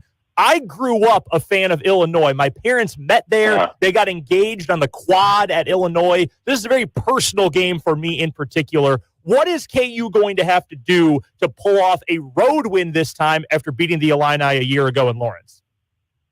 I'm like so shook right now that there was a period of your life, like a substantial period of your life, where your teams were in football were Kansas and Illinois. It was rough, man. It was tough. I don't need to sit down. I need to lay down. That's crazy. 2007 ruled, though. Yeah, 2007 was a great year. Hey, there you go. That was a fun year. I don't think Illinois is very good. And I don't, this is not an insult. I know, because Kansas has superseded Illinois for you, but I don't think Illinois is very good. Kansas is so much more dynamic than Illinois, so much more dynamic. I also think that they're just a better team. They're a more talented team. So when I look at KU -5.5, there may be something about Illinois that no one knows about, that we've all been sleeping on. And this is a team that could do a random Purdue style 9-3 Big Ten, almost make the Big Ten championship game. I guess that's possible. But I look at this roster when I did the Big Ten research going into August, and I'm like, there's nothing here that I really like. I think Kansas should win this game, and I really mean it. They should not even sweat. If I'm right about Illinois, this should be a 14, 17, 20-point win. Again, as with Kansas State, like, you can't make mistakes. Obviously, you can't give them life. You can't feed them oxygen. But if Kansas is the team that we think they are, this is a test because it's a road game against a Big Ten team, but it's not a test that they should fail. I think they should pass this and look good doing it. That would make it a great week for KU and certainly that Kansas offense. Did anyone last week, Paul, in the Big 12 have a better week than Teteroa McMillan? And I understand you've got to adjust for the caliber of opponent. It was not as tough of an opponent as Arizona is going to face when we get to Big 12 play. I understand that. But if Noah Fafita is putting his passes on target and Teteroa McMillan is doing that, that might be the best QB wide receiver combo in the league, could it not? Oh, yeah. It could be the best in the country. They were so good that, like, my first Saturday, we were all kind of working into shape. Like, that kept me up until, 2 o'clock Eastern, 2:15 Eastern? Like, I was into that because their performance they did together was just incredible. Arizona is, like, offensively, if they are as legit as they looked on Saturday, like, there aren't that many teams like that in the Big 12 right now. Like, it's not 2018 anymore. Like, the Big 12, to a degree, is not necessarily defined, in my expectation, by dynamic, prolific, just omnipotent offenses like they were. So if Arizona can be like that, that's dangerous. So I'm not changing my perception of them as team 4, 5, 6, 7 in the Big 12, but they're a dangerous team. And certainly that Fafita to McMillan combination, I don't think there's anyone in the conference who can match up with that. Couple of more questions for Paul Myerberg of USA Today, joining us on the Fleming Place Wine and Spirits hotline for the Big 12 football breakdown here on 580 Sports Talk. A lot of interesting non-conference games for the Big 12 this week. We'll run through a couple of them if we can. Oklahoma State's the first one on Saturday, an early kick against Arkansas. Arkansas has a knack for starting 2-0. Oklahoma State, though, looked really good against South Dakota State. Do you think the Cowpokes have much problem with the Hogs, or could they be on upset alert in Stillwater? Oh, I think they're definitely on upset alert. I look at Arkansas as a team that has to win this game. And Sam Pittman needs to win this game to keep his job. If they lose this, they are not getting the 6 wins in the SEC. So I think if you look at Arkansas as a team that, like, has gone from 9-4 to 7-6 to 4-8 and is just starting to crater, they've got to win on Saturday to salvage this season, or at least salvage this tenure for Sam Pittman. They're very talented. They're obviously not lacking in speed. I like Oklahoma State because it's not just because it's a home game necessarily, but because I just think they're a better team. I did like the way that they played in week 1. So it's an 8-point spread right now. I do think it's 8 points or less when you get to the end of it. But Oklahoma State, you're a top 20 team. This is the kind of win that'll open some eyeballs to beat an SEC team, whether it's Arkansas or not. Which of these two teams has a better chance of walking out of a Big Ten stadium with a win on Saturday? Iowa State at Iowa or Colorado at Nebraska? Oh, it's Iowa State. Iowa State and Iowa, I mean, anything could happen. I think Iowa State's probably going to win that game, even though Iowa scored 40 points last week, guys, which still is sticking in my brain. Nebraska, I think it's going to pound Colorado. I think it's a 14 or 17-point win. They are much better on the lines. Raiola against UTEP looked very, very poised for a true freshman, his first career start. They've been built a better and different way. They're just a stronger football team, and I think that this is like a launching pad game on Saturday night prime time for Matt Rule and the Huskers. So I think they win this one, and I think they get some egg on Colorado's face is my guess. All right, Paul, we'll get you out of here on this one. It is our favorite part of our chat every single week. Dumpster Juice pick of the week. I will give the schedulers credit. Not a ton of games between FBS teams that are just truly miserable this week. A lot of FCS competition. But here's one between two teams that wherever you look in terms of the advanced numbers are in the bottom 30 in the country. Army at Florida Atlantic. Not a great showing for Tom Herman's group or old friend or enemy, David Beatty, and that FAU team. Who you like between the now in a conference Army Black Knights and the Owls of FAU? Who did I get last week? You guys remember who my game was, and did I win it? We went with we didn't pick a truly miserable one last week. We just went with Colorado versus North Dakota State. I believe we all were sort of in agreement that Colorado should win, but it probably won't be very pretty. And we were right with that. Nailed it, yeah. Nice. 1-0. We'll take that. FIU played Michigan State last week. Watched that game. FAU is much, much, much better than they were. They're a much better football team. I think they're definitely a bowl team. So I'm going to go with FAU against Army. Army, like they're getting back to their roots. No, guys. I'm taking Army. Disregard. I'm taking Army in this one.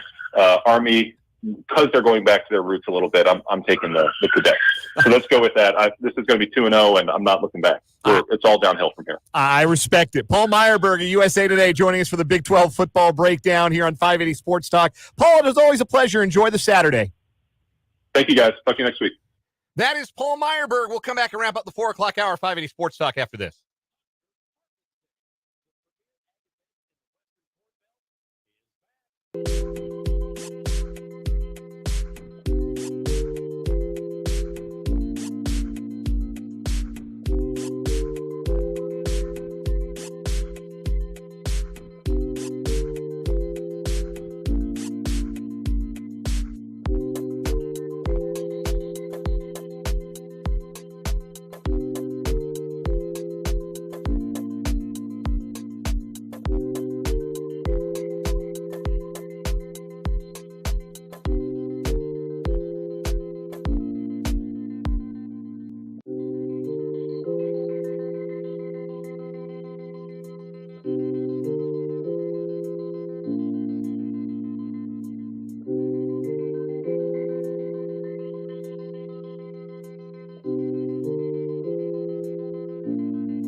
.455 on 580 Sports Talk. Dan, Brendan, Spencer wrapping up this second hour of today's program. Our thanks again to Paul Myerberg of USA Today for joining us for the Big 12 football breakdown.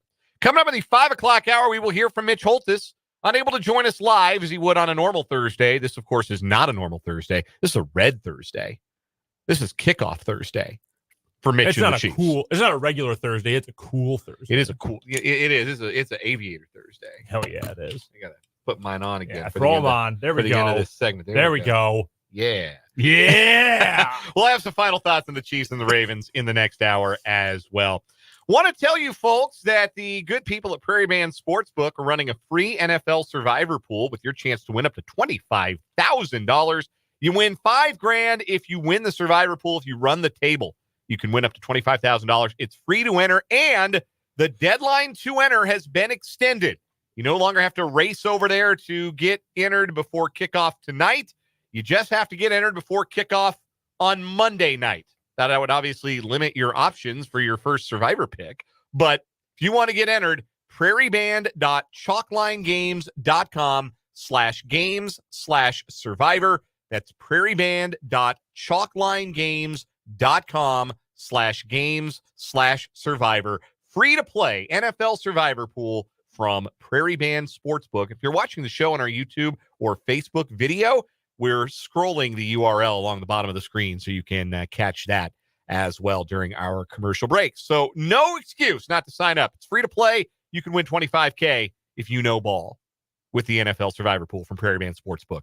Headlines, Mitch Holthus and more coming up in the final hour. 580 Sports Talk coming up next from the Kansas Drive to Zero studio on 580 WIBW.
Let's get it. Final hour of the day here on 580 Sports Talk. Thank you for joining us on this Red Thursday edition of 580 Sports Talk and 580 WIBW, FM 104.9, 580WIBW.com. And on our video stream, the YouTube channel is 580 Sports Talk. The Facebook page is WIBW News. Dan Lucero, Brendan Dworzinski, and Spencer Dupuis with you for one more hour, 53 minutes to be exact. We'll hand it off then to the Chiefs Radio Network for pregame coverage of tonight's 2024 NFL season opener. From Arrowhead Stadium as the two-time defending champion Kansas City Chiefs take on the Baltimore Ravens. Kickoff at 7:20, 2 hours and 13 minutes from now. We will rev it up for the 2024 NFL campaign. We're excited about it. We hope you are too. Hit us up on the Top City Metal Supply text line, 785-272-9429. Drop your predictions for tonight in the YouTube chat. If you're watching along on YouTube, jump on in, make a pick. Let us know how you think it's going to go down. We've got a few new predictions in during the top of the hour break there. Our guy Jason says Chiefs by 10, 35-25. Our resident Raider fan, Jeffrey's going with the Birds, 31-28. Likes the Ravens tonight. Barbara says Chiefs all the way. Ravens will get expletive down. Apologies for the typo making the screen. Defense is used to Henry. Carlos is going to make Jackson uncomfortable all night long. Fuzzy says he just needs touchdowns from Derrick Henry and Travis Kelce. Shout out Fuzzy. That's my buddy Phil, who for some reason did not know that we in fact had YouTube. He's been listening to the podcast or us live on 580.com, 580WIBW.com. Hey, all right. Big ups to Fuzzy. Yeah, shout out to Fuzzy. Thanks for joining the fray, Fuzzy. Appreciate it. you. Yeah. He's got the Ravens covering the 3.5 tonight. Where are you getting 3.5? Got it early, maybe? I haven't seen it. I don't know what the line opened at. So I've only ever seen it 2.5 and 3. I'm looking right now. The line was 2.5 this morning at Prairie Band Sportsbook. It has since moved to 3. That is the consensus line just about everywhere right now, is the Chiefs laying a field goal. I will tell you this. I have few rules in my life, few hard and fast rules. But I have a couple. You don't spit into the wind. You don't play poker with someone who has the same first name as a city. And if Patrick Mahomes is catching a field goal or less at home, you bet it. Yeah. Again, I am not a gambling expert. This is not guaranteed advice. This is 580 gambling talk. But I feel like, yeah, that's tomorrow when we do our Prairie Band 580 Sports Talk picks for the weekend. We'll do that tomorrow. But when the Chiefs are catching a field goal or less, or laying a field goal or less, whenever the Chiefs are catching points, I will always bet Mahomes as an underdog. I don't care who they're playing. Oh, yeah. But when the Chiefs are laying less than a field goal at home with Mahomes at quarterback, I will bet that every single time. Every single time. Yeah, I've only seen it at 3. So wherever there are other places you can find it, maybe. Yeah, wherever you guys Fuzzy got 3.5. You can also buy a 0.5 point. Not bad. Yeah, through the key number. Like that's sound strategy. We'll get to final thoughts again in a moment, like you said, Dan. But I think the Ravens are being really overrated going into this game. To be honest with you, like I think they're good. I do too. I think they're going to be a playoff team. But I think they're very good. But like you don't just lose 3 starting offensive linemen and have nothing change. Like that would buck a historic trend. I think it is fair to assume this defense is going to take a step back. Unless, like, Chris Orr might be an incredible defensive coordinator. Zach Orr, excuse me. Who's Chris Orr? I don't know. Is that even a person? Never heard of him. It absolutely is a person. Chris Orr formerly is a linebacker who now coaches at Jackson State. Okay. So he did play. That was a real person. Anyway, Zach Orr, former Wisconsin Badger. Like, he might be great. He might be a prodigy, and they're going to end up being fine, and I'll look like a fool. But I just think a lot changed for them, and they've got a great system and great infrastructure in place that by December, I'm not really going to be worried. I think they're going to be just fine. But right off the rip, that's a lot of change. Whereas the Chiefs, the only change is they pretty much got better. Even the biggest loss they had as a team, which was losing L'Jarius Sneed, the guys replacing him have been around for 2 years already. So I think I've got the Chiefs by multiple scores tonight. I had them by 9 when we made our picks earlier. I do think there are a lot of people who look at the Ravens and still see the team that I said going into last year's AFC Championship game was the best team in the AFC. All the advanced metrics, all of the numbers you wanted to dig into said they were the better team. I picked the Ravens to win the AFC Championship game last year. On this radio show, behind this microphone, I said the Ravens are going to win the AFC Championship game. To say that, well, they're just going to pick up right where they left off. They should have won the conference championship last year, but they played bad, and now they've added Derrick Henry. Yes, now show me the departures. You've shown me the arrivals, now show me the departures. And I think that, we're probably not giving enough weight to how much has left, including a standout defensive coordinator. Like, if you don't think that's going to make a difference, I don't know what to tell you. I'd be really surprised if the Ravens defense just didn't miss a beat. So we'll get into more of that later on this hour. We'll also hear a quick preview from the voice of the Chiefs, Mitch Holthus, in just a little bit. But first, we start the 5 o'clock hour, as we do every day, with our 580 Sports Talk headlines.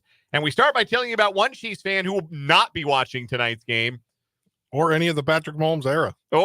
He won't be attending any more games as long as Patrick Mahomes is the quarterback.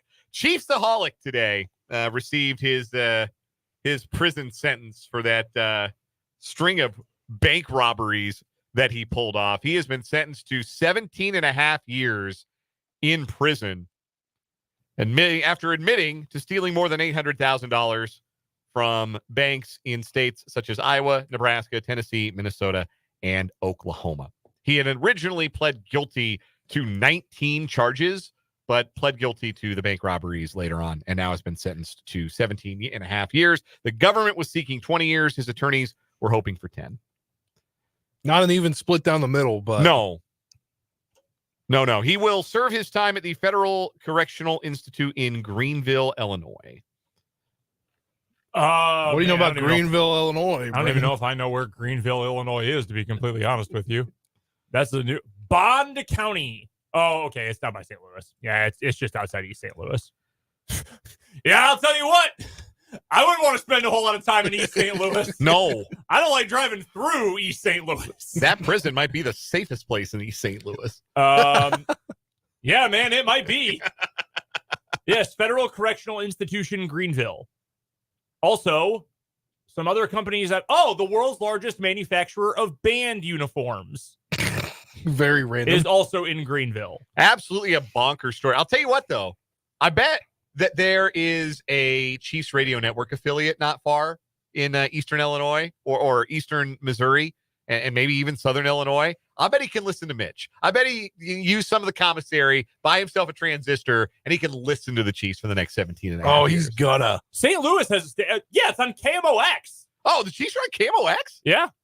They don't have the Rams. Well, probably not like tonight. If there's like a Cardinals game. Yeah, they probably have a secondary station. Well, you don't have enough commissary yet anyway, right? No, you got to build up the commissary. It's true.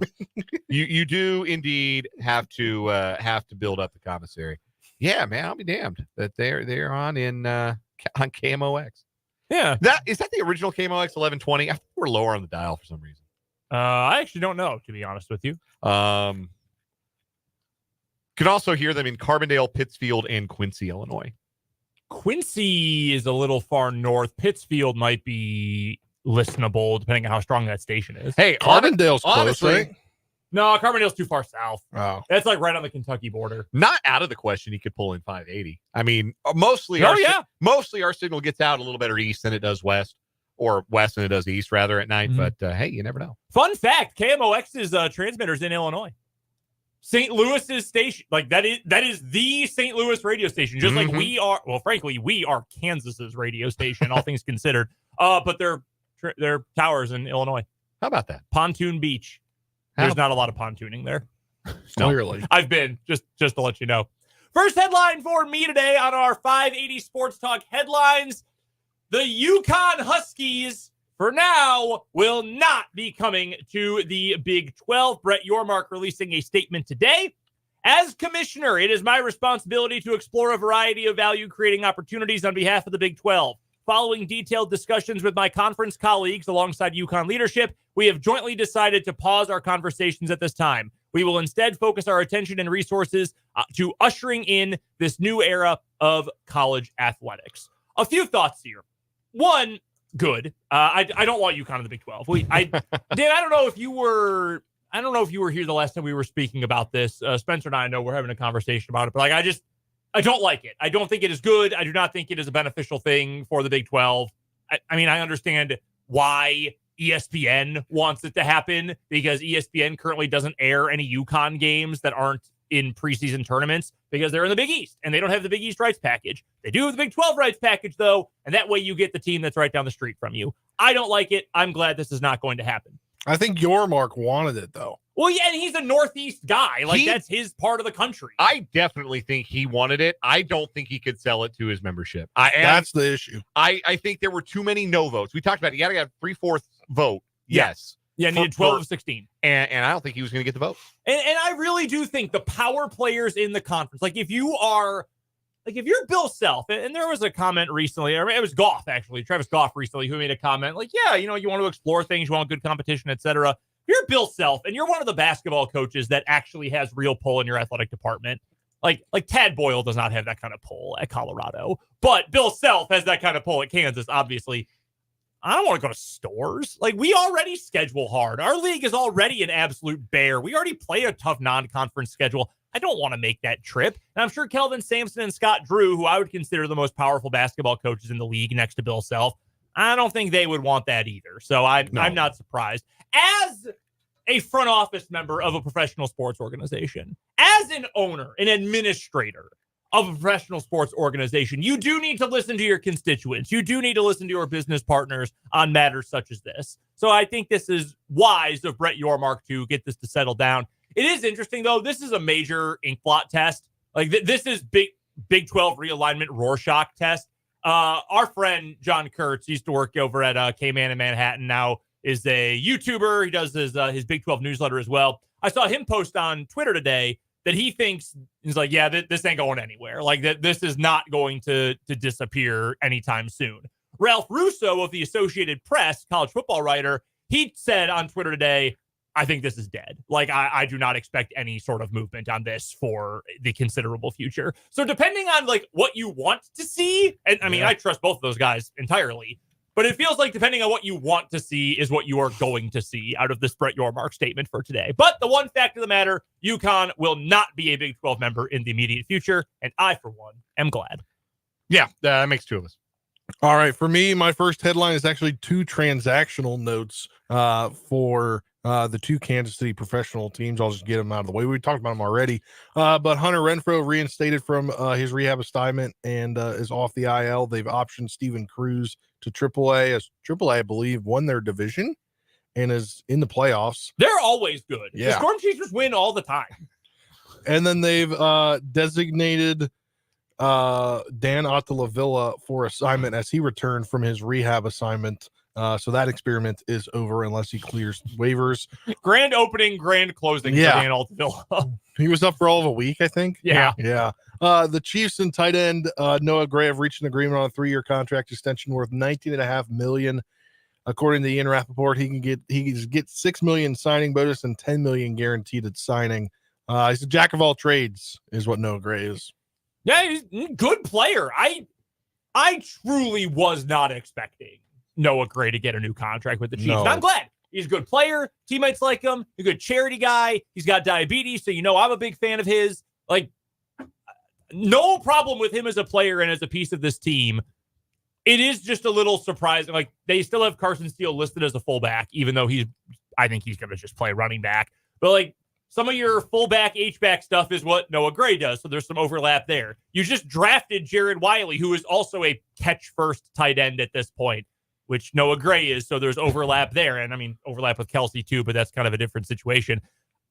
I'm happy but surprised. Yeah. Overall content. There's a few other guys they need to get deals done before you expected this one. You expected this to be an off-season right before free agency deal. Which makes me think, maybe they just knew they were going to get this done, and they just thought, let's take care of the easy one. Which, again, would be very surprising. Yeah.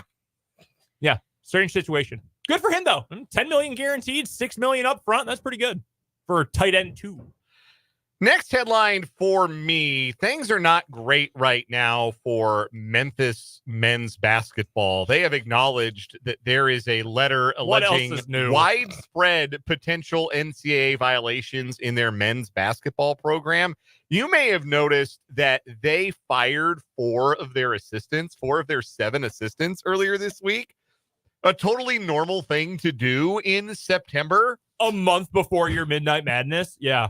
And no reasons were given by the school for their dismissal. If you thought that was maybe smoke as the result of a potential fire, sounds like you might be right. The letter purports that head coach Penny Hardaway has personal involvement in the accusations of illegal player recruitment and academic violations. It could be major violations in the recruitment of one player who came to Memphis and a second prospect who did not enroll at the school. This is not the first time that Hardaway has been under investigation. You may remember the James Wiseman kerfluffle in 2019, where Wiseman ended up only playing 3 games as a Memphis Tiger. He was also suspended. Hardaway was first 3 games of last season due to recruiting violations involving a recruit from the graduating class of 2023. They also had a player miss the final 5 games of last season while the school conducted an investigation of his eligibility. He can't be the coach there anymore. Okay. This is not very nice of me, and I admit that up front. Drew McIntyre is one of the biggest stars in WWE right now. He's red hot. Got a great program going with CM Punk and Seth Rollins and all that. CM Punk got injured a few months ago, and then Drew McIntyre came on Monday Night Raw and said, I prayed for this, and it happened. That's how I feel about Penny Hardaway going down to Memphis. Memphis fans were impossibly obnoxious. Like, I'm a Kansas fan, okay? And alumnus and all of that. I try to be very open about recognizing my personal biases and the fact that, like, if you're a K-State fan, for an example, or a fan of any other Big 12 team, you probably roll your eyes every time you hear the phrase Kansas fans. Like, I get it. I could not stomach the obnoxiousness of Memphis fans when Penny got that job, and mostly after they signed Rajon Tucker out of the transfer portal, and then he went to the NBA anyway. Just impossibly obnoxious. I think Penny sucks as a coach. Like, no, I don't think he's not good enough at this to make all this worth the squeeze. Imagine if Dion was less personable. Yeah. Like, that.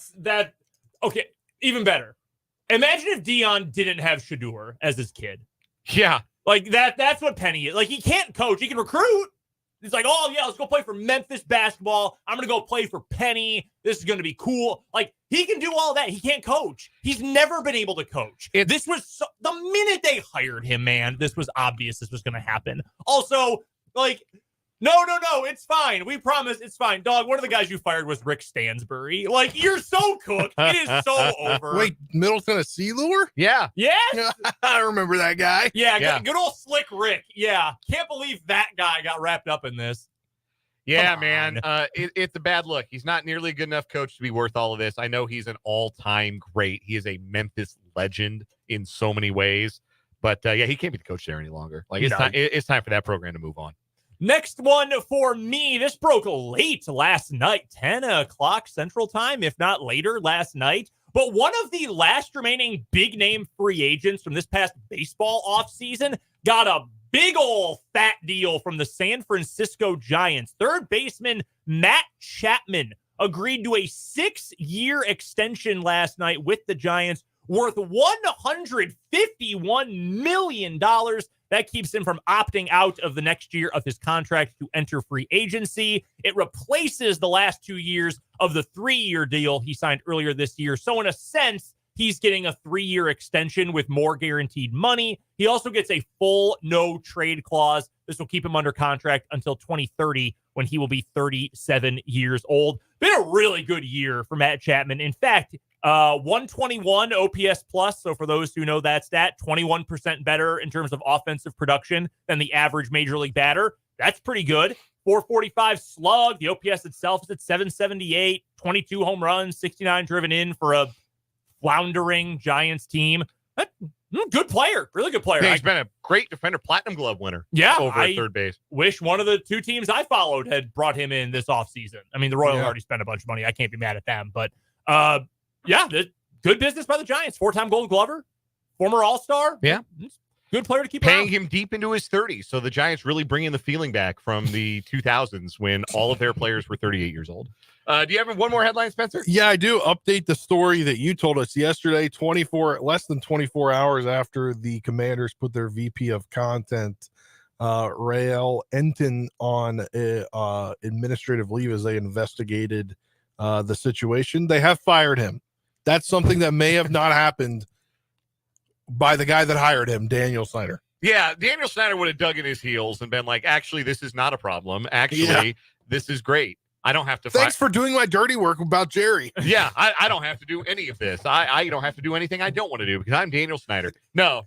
New day, new dawn there in DC. That was great to see. One last headline that is worth getting to. You guys know where San Marino is? I do know where San Marino is. It is a city-state, nation-state within the borders of this country of Italy. It's called the term is microstate.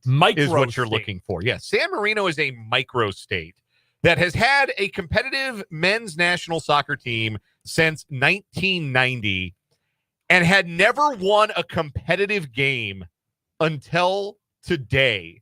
San Marino won Liechtenstein 0 in the UEFA Nations League. It is the first time that they have ever won a competitive match. It's the first time they've won a match of any time since 2004. Like, they've won exhibitions. Mm-hmm. They won one 20 years ago. They hadn't even won one of those in 20 years. That's crazy. So shout out to San Marino. If they can win, you should go ask that girl out you've been thinking about. There's a lesson there for all of us. You don't have to be a loser forever. Did you know it has two official names? One of them is the Republic of San Marino. The other is the Most Serene Republic of San Marino. That rocks. That's awesome. Now, I'm going to say we live in the most serene capital city of Kansas. Congratulations to the Most Serene Republic of San Marino, winning a competitive soccer match for the first time ever. We're going to take a break. When we come back, Mitch Holthus will not be joining us live. He's got stuff going on right now, as I'm sure you can understand. But we are still going to hear from the voice of the Chiefs to get us ready for tonight's season opener. That's coming up here on 580 Sports Talk.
5:31 on 580 Sports Talk. Typically on Thursdays throughout the Chiefs season, you would be hearing from the voice of the Chiefs, Mitch Holthus. His visits with us are brought to you by Hy-Vee and by Azure Credit Union. Contact Crystal Rippey, Kirsten McCall, or Kristen Ambergy about the Credit Union Advantage in getting your first or next home loan. But Mitch is busy tonight, as I'm sure you can understand. In 28 minutes, it will be on air for Mitch as he opens the broadcast on the Chiefs Radio Network. The Chiefs and the Ravens opening the 2024 NFL season tonight. So in lieu of a live visit from Mitch this week, Mitch was gracious enough to dial in and help us preview this game. It's time to start the season, the NFL season, and the Chiefs are chasing history. But what an opener. Being the defending Super Bowl champions, the Chiefs once again lift the lid on the entire NFL schedule by hosting the first game of the entire schedule grid. And it's this Thursday against the Baltimore Ravens in a rematch of last year's AFC Championship game. Patrick Mahomes has almost all of the stats, all of the NFL records for a quarterback in his first 6 years as a starting quarterback. But what's overlooked is Patrick's overall maturity and his leadership. You hear a lot about the formula. In fact, Matt McMullen and I just posted a podcast 2 days ago that deals with the formula. That is the Kansas City Chiefs winning culture. The Chiefs started working on Baltimore long ago. They started working on this season long ago. And it's just part of Patrick Mahomes and Andy Reid and the Chiefs and the formula. One thing Patrick Mahomes will have to do against Baltimore is integrate rookies right away on the offensive side of the ball. Left tackle Kingsley Suama'atia will start there. Also, tight end Jared Wiley. I featured him during the training camp reports. Carson Steele became the hero of training camp with his work at running back, and he can play a multiplicity of positions. And then there's Xavier Worthy. All of them rookies, all have to be ready to go. Patrick Mahomes likes what he sees from those guys. So let's do this. It's the start of the year. It's the Chiefs and the Ravens in front of the entire NFL world and most of the rest of the world. Reporting from Kansas City and ready to go, I'm Mitch Holthus, voice of the Chiefs. You could hear the growl. We could have played that at literally leading up until 6 o'clock, and that would have been just a great way to lead into the broadcast. Yeah, I'm ready to put a helmet on. Yeah. I'm ready to put a helmet on and like run headfirst through a wall. We didn't get Mitch's puke story, though. No. This is the first time in a few years we haven't gotten Mitch's puke story. For those who might be new to the program, Mitch regaling us with tales from his days as the standout for the storied Smith Center Red Men program, and being so anxious about a game that he would throw up. I never had that experience when I played competitive sports. I was not a puker. That's a relief. Yeah, that's good to know. I don't really vomit, period, to be honest with you. Never vomited in my life. But yeah, I mean that's the energy for this game, right? Like I think I've brought up the point a bunch that the Chiefs offseason in terms of football stuff has been pretty boring, all things considered. The fact that it's finally here and you can say, okay, forget about the Rashee Rice issue or the Isaiah Buggs issue, why he was on the team like 3 weeks longer than he should have been. Like, camp is over. Everybody's good to go except Hollywood, pretty much. Like, let's go. It feels good. Like, I don't want to say it feels like a relief because that's kind of a weird thing to say after you just won 2 straight Super Bowls, but it almost feels like finally we can stop pretending that things that aren't issues are issues now, and we can just go. Yeah, I have been saying that this was a relatively drama-free offseason for the Chiefs, and I was certainly speaking in football terms because, right, as Diana Rossini and her co-writer at The Athletic laid out like the full scope and scale of the Chiefs offseason.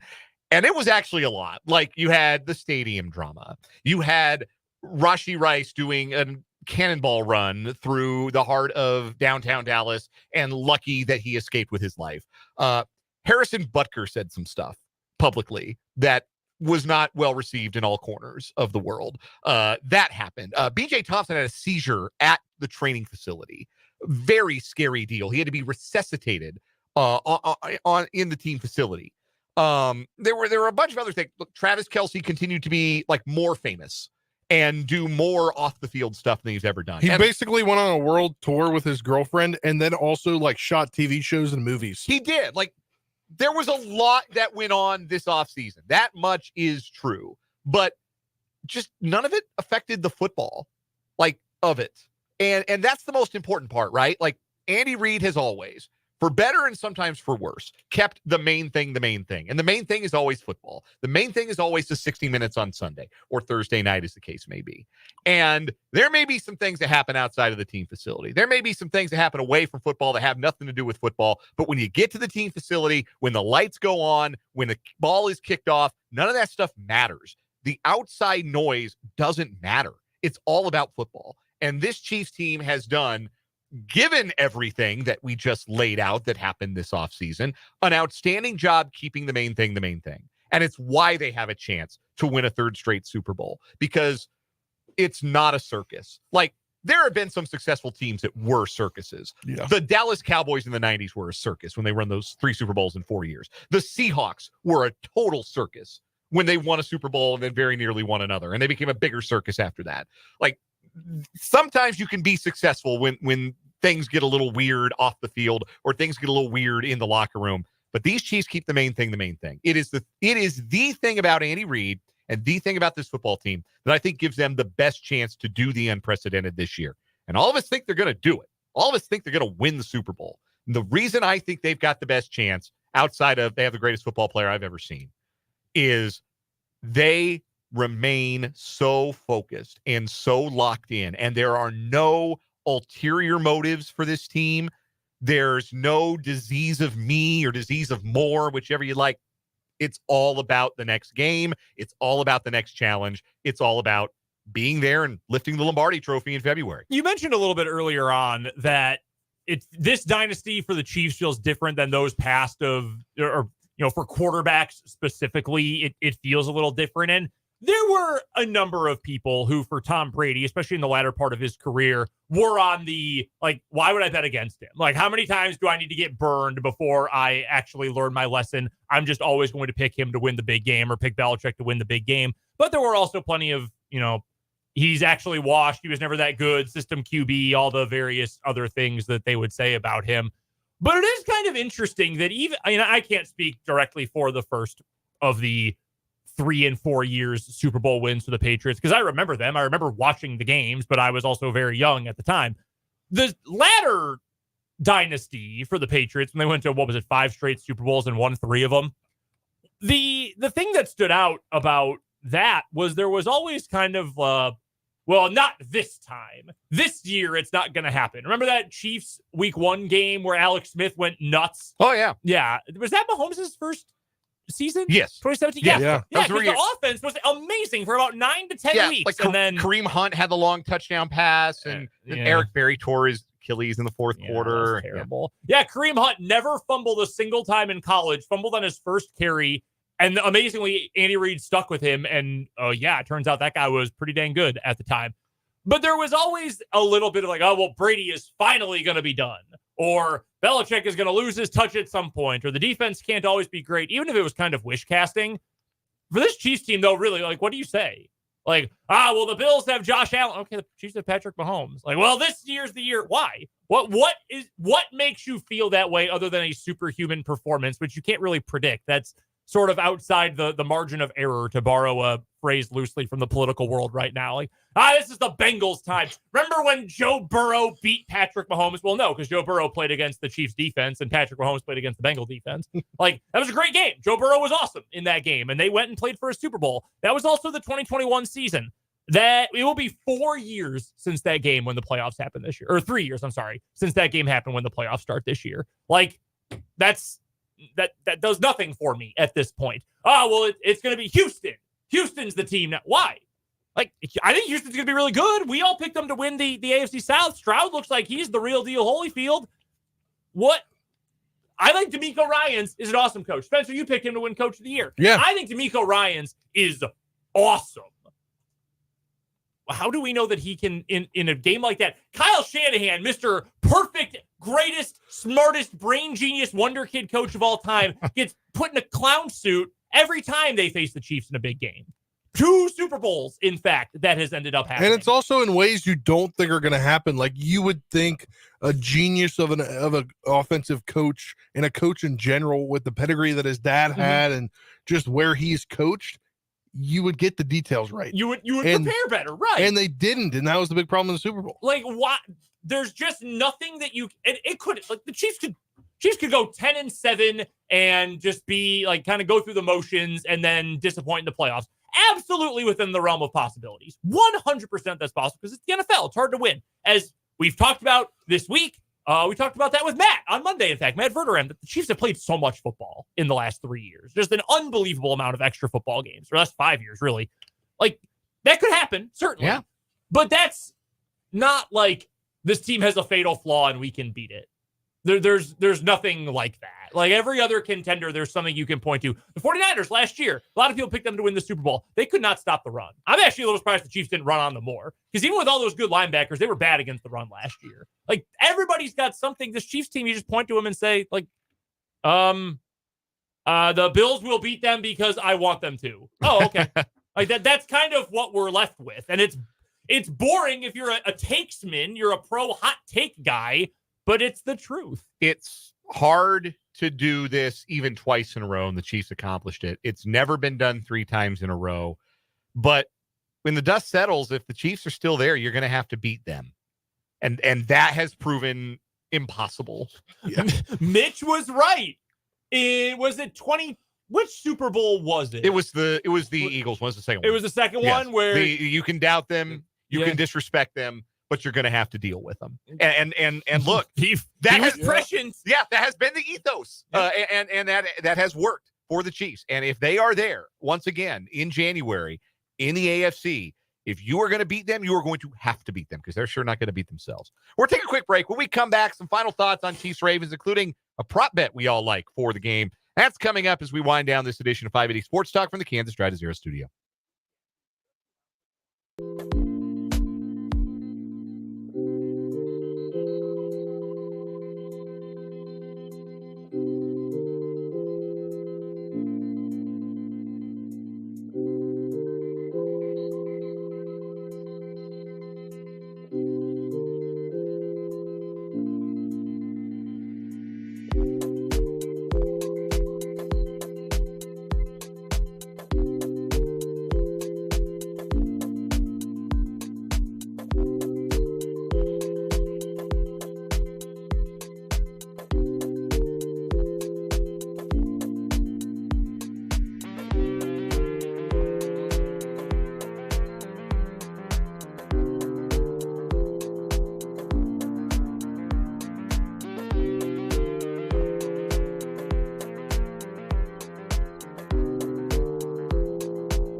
5:47 on 580 Sports Talk.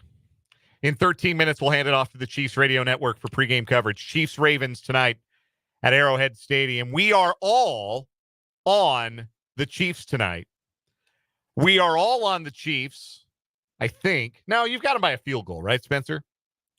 Yeah, you have what, 27-24? Yes. Okay, I have 24-20. You've got 30-21 Chiefs, Brendan. Correct. So two of the three of us are on the Chiefs to cover the spread. Right now, through our friends at Prairie Band Sportsbook, if you're up there right now, or maybe you're heading up there to watch the game, that's a great idea. You should do that. You should go to Prairie Band Sportsbook in Mayetta and watch the game in the sportsbook and make bets as the game is happening. Dude, I bet you that's a blast. Oh, yeah. Yeah. It'd be on and popping in there tonight for Those sure. the chairs they've got in there, they are so comfortable. They really are. Yeah. So nice. Right now, as we speak, on the board at Prairie Band, the Chiefs are a 3-point favorite at even money at plus 100, -3.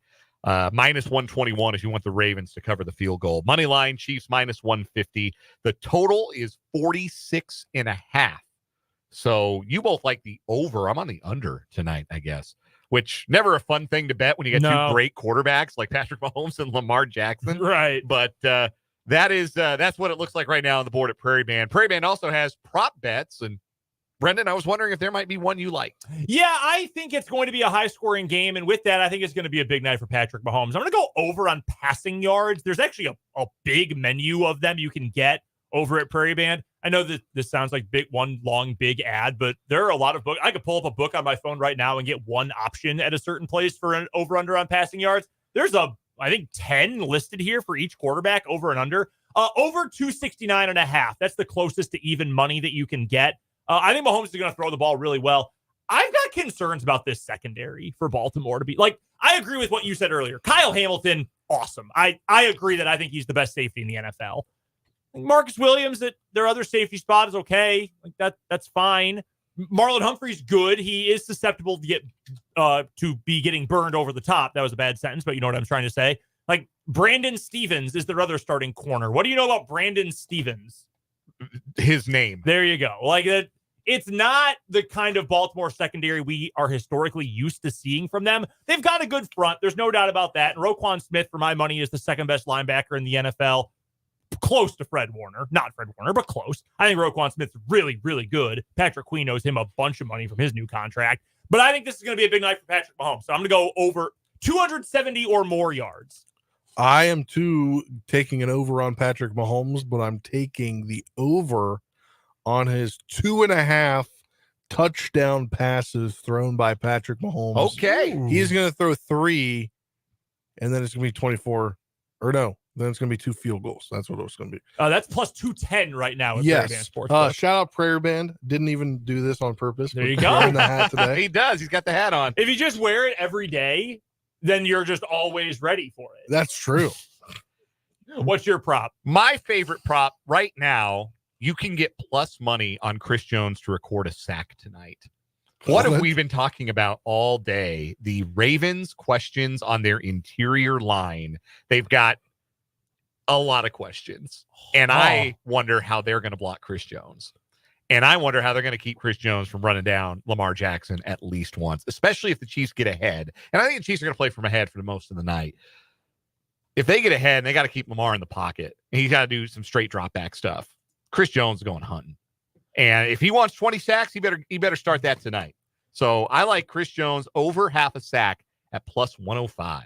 I honestly am kind of interested in both Chris Jones and George Karlaftis to record a sack tonight. Karlaftis is almost even money. It's minus 104. I'm interested in both of those because do you know who the Ravens starting tackles are? I do not. Ronnie Stanley at left tackle. Ronnie Stanley, yeah. Good player who is always hurt and has declined because of all the injuries. That's not really his fault.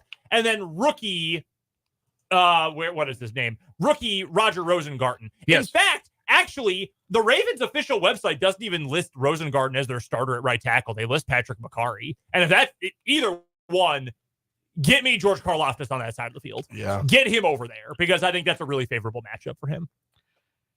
All of those odds available, Prairie Band Sportsbook in Mayetta, part of Prairie Band Casino and Resort, just about 20 minutes or so from the heart of downtown Topeka.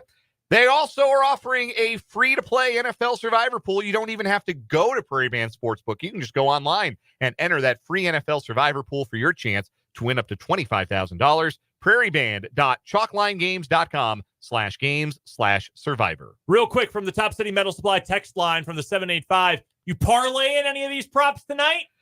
I wonder if it would let me parlay all of our selections here. Let me see if I can't do that real fast. Because you like the over 269.5 for Mahomes. Correct. And you like the over 2.5 touchdown passes for Mahomes. Yep. And I like Chris Jones over 1 sack. And I am having trouble figuring out exactly what that would be. But that would pay out kind of nice.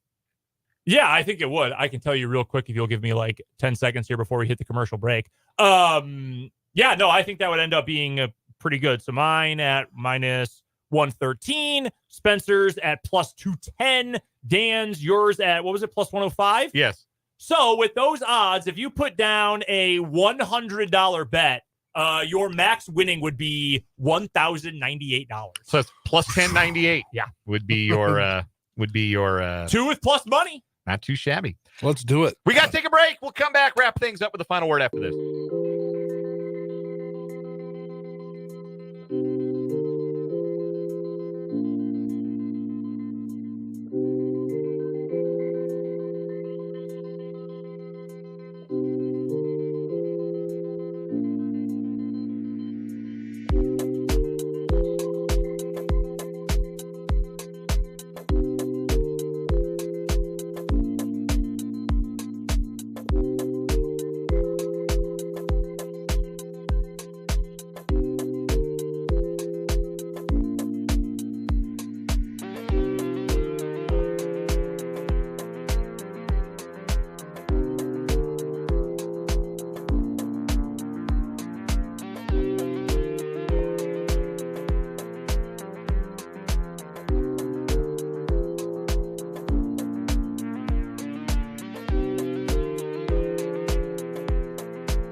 Let's wrap it up on this Red Thursday with a final word, Brendan. I'm just jacked that football is back, man. I know we'll have plenty of Royals to get to because they're in the thick of a playoff hunt too, and that's going to be fun. But there is no sport like football. You know how much I love the NFL. And how exciting that we get the Chiefs to kick off the season again. And even though the Lions were kind of a sexy team last year, this matchup has a lot of juice. I'm pumped for kickoff. Spencer, final word. Football is back. You're going to hear from us later tonight on our YouTube page for our Chiefs instant reaction coming up following the conclusion of the game. I'm excited for my first full football season here in the area, covering the Chiefs, because I got in at the tail end right at the best time, like the bandwagon jumpers. That's about when I came in January, but I'm ready to go for a full slate as they try to Three-peat. Chiefs fans, is my final word today. Remember, as you sit down to watch Patrick Mahomes and Travis Kelce and Chris Jones, there will be ebbs and flows, ups and downs, excitement and disappointment as we go along this 2024 season. But never forget that this is the team you waited your whole life for. And so few fan bases ever get a chance to watch a team like this, get a chance to do something like this, win a third straight Super Bowl. Enjoy the journey. It starts tonight. Chiefs Radio Network pregame coverage coming up at the top of the hour. We'll recap it all tomorrow from 3 to 6. For Brendan, for Spencer, I'm Dan. See ya.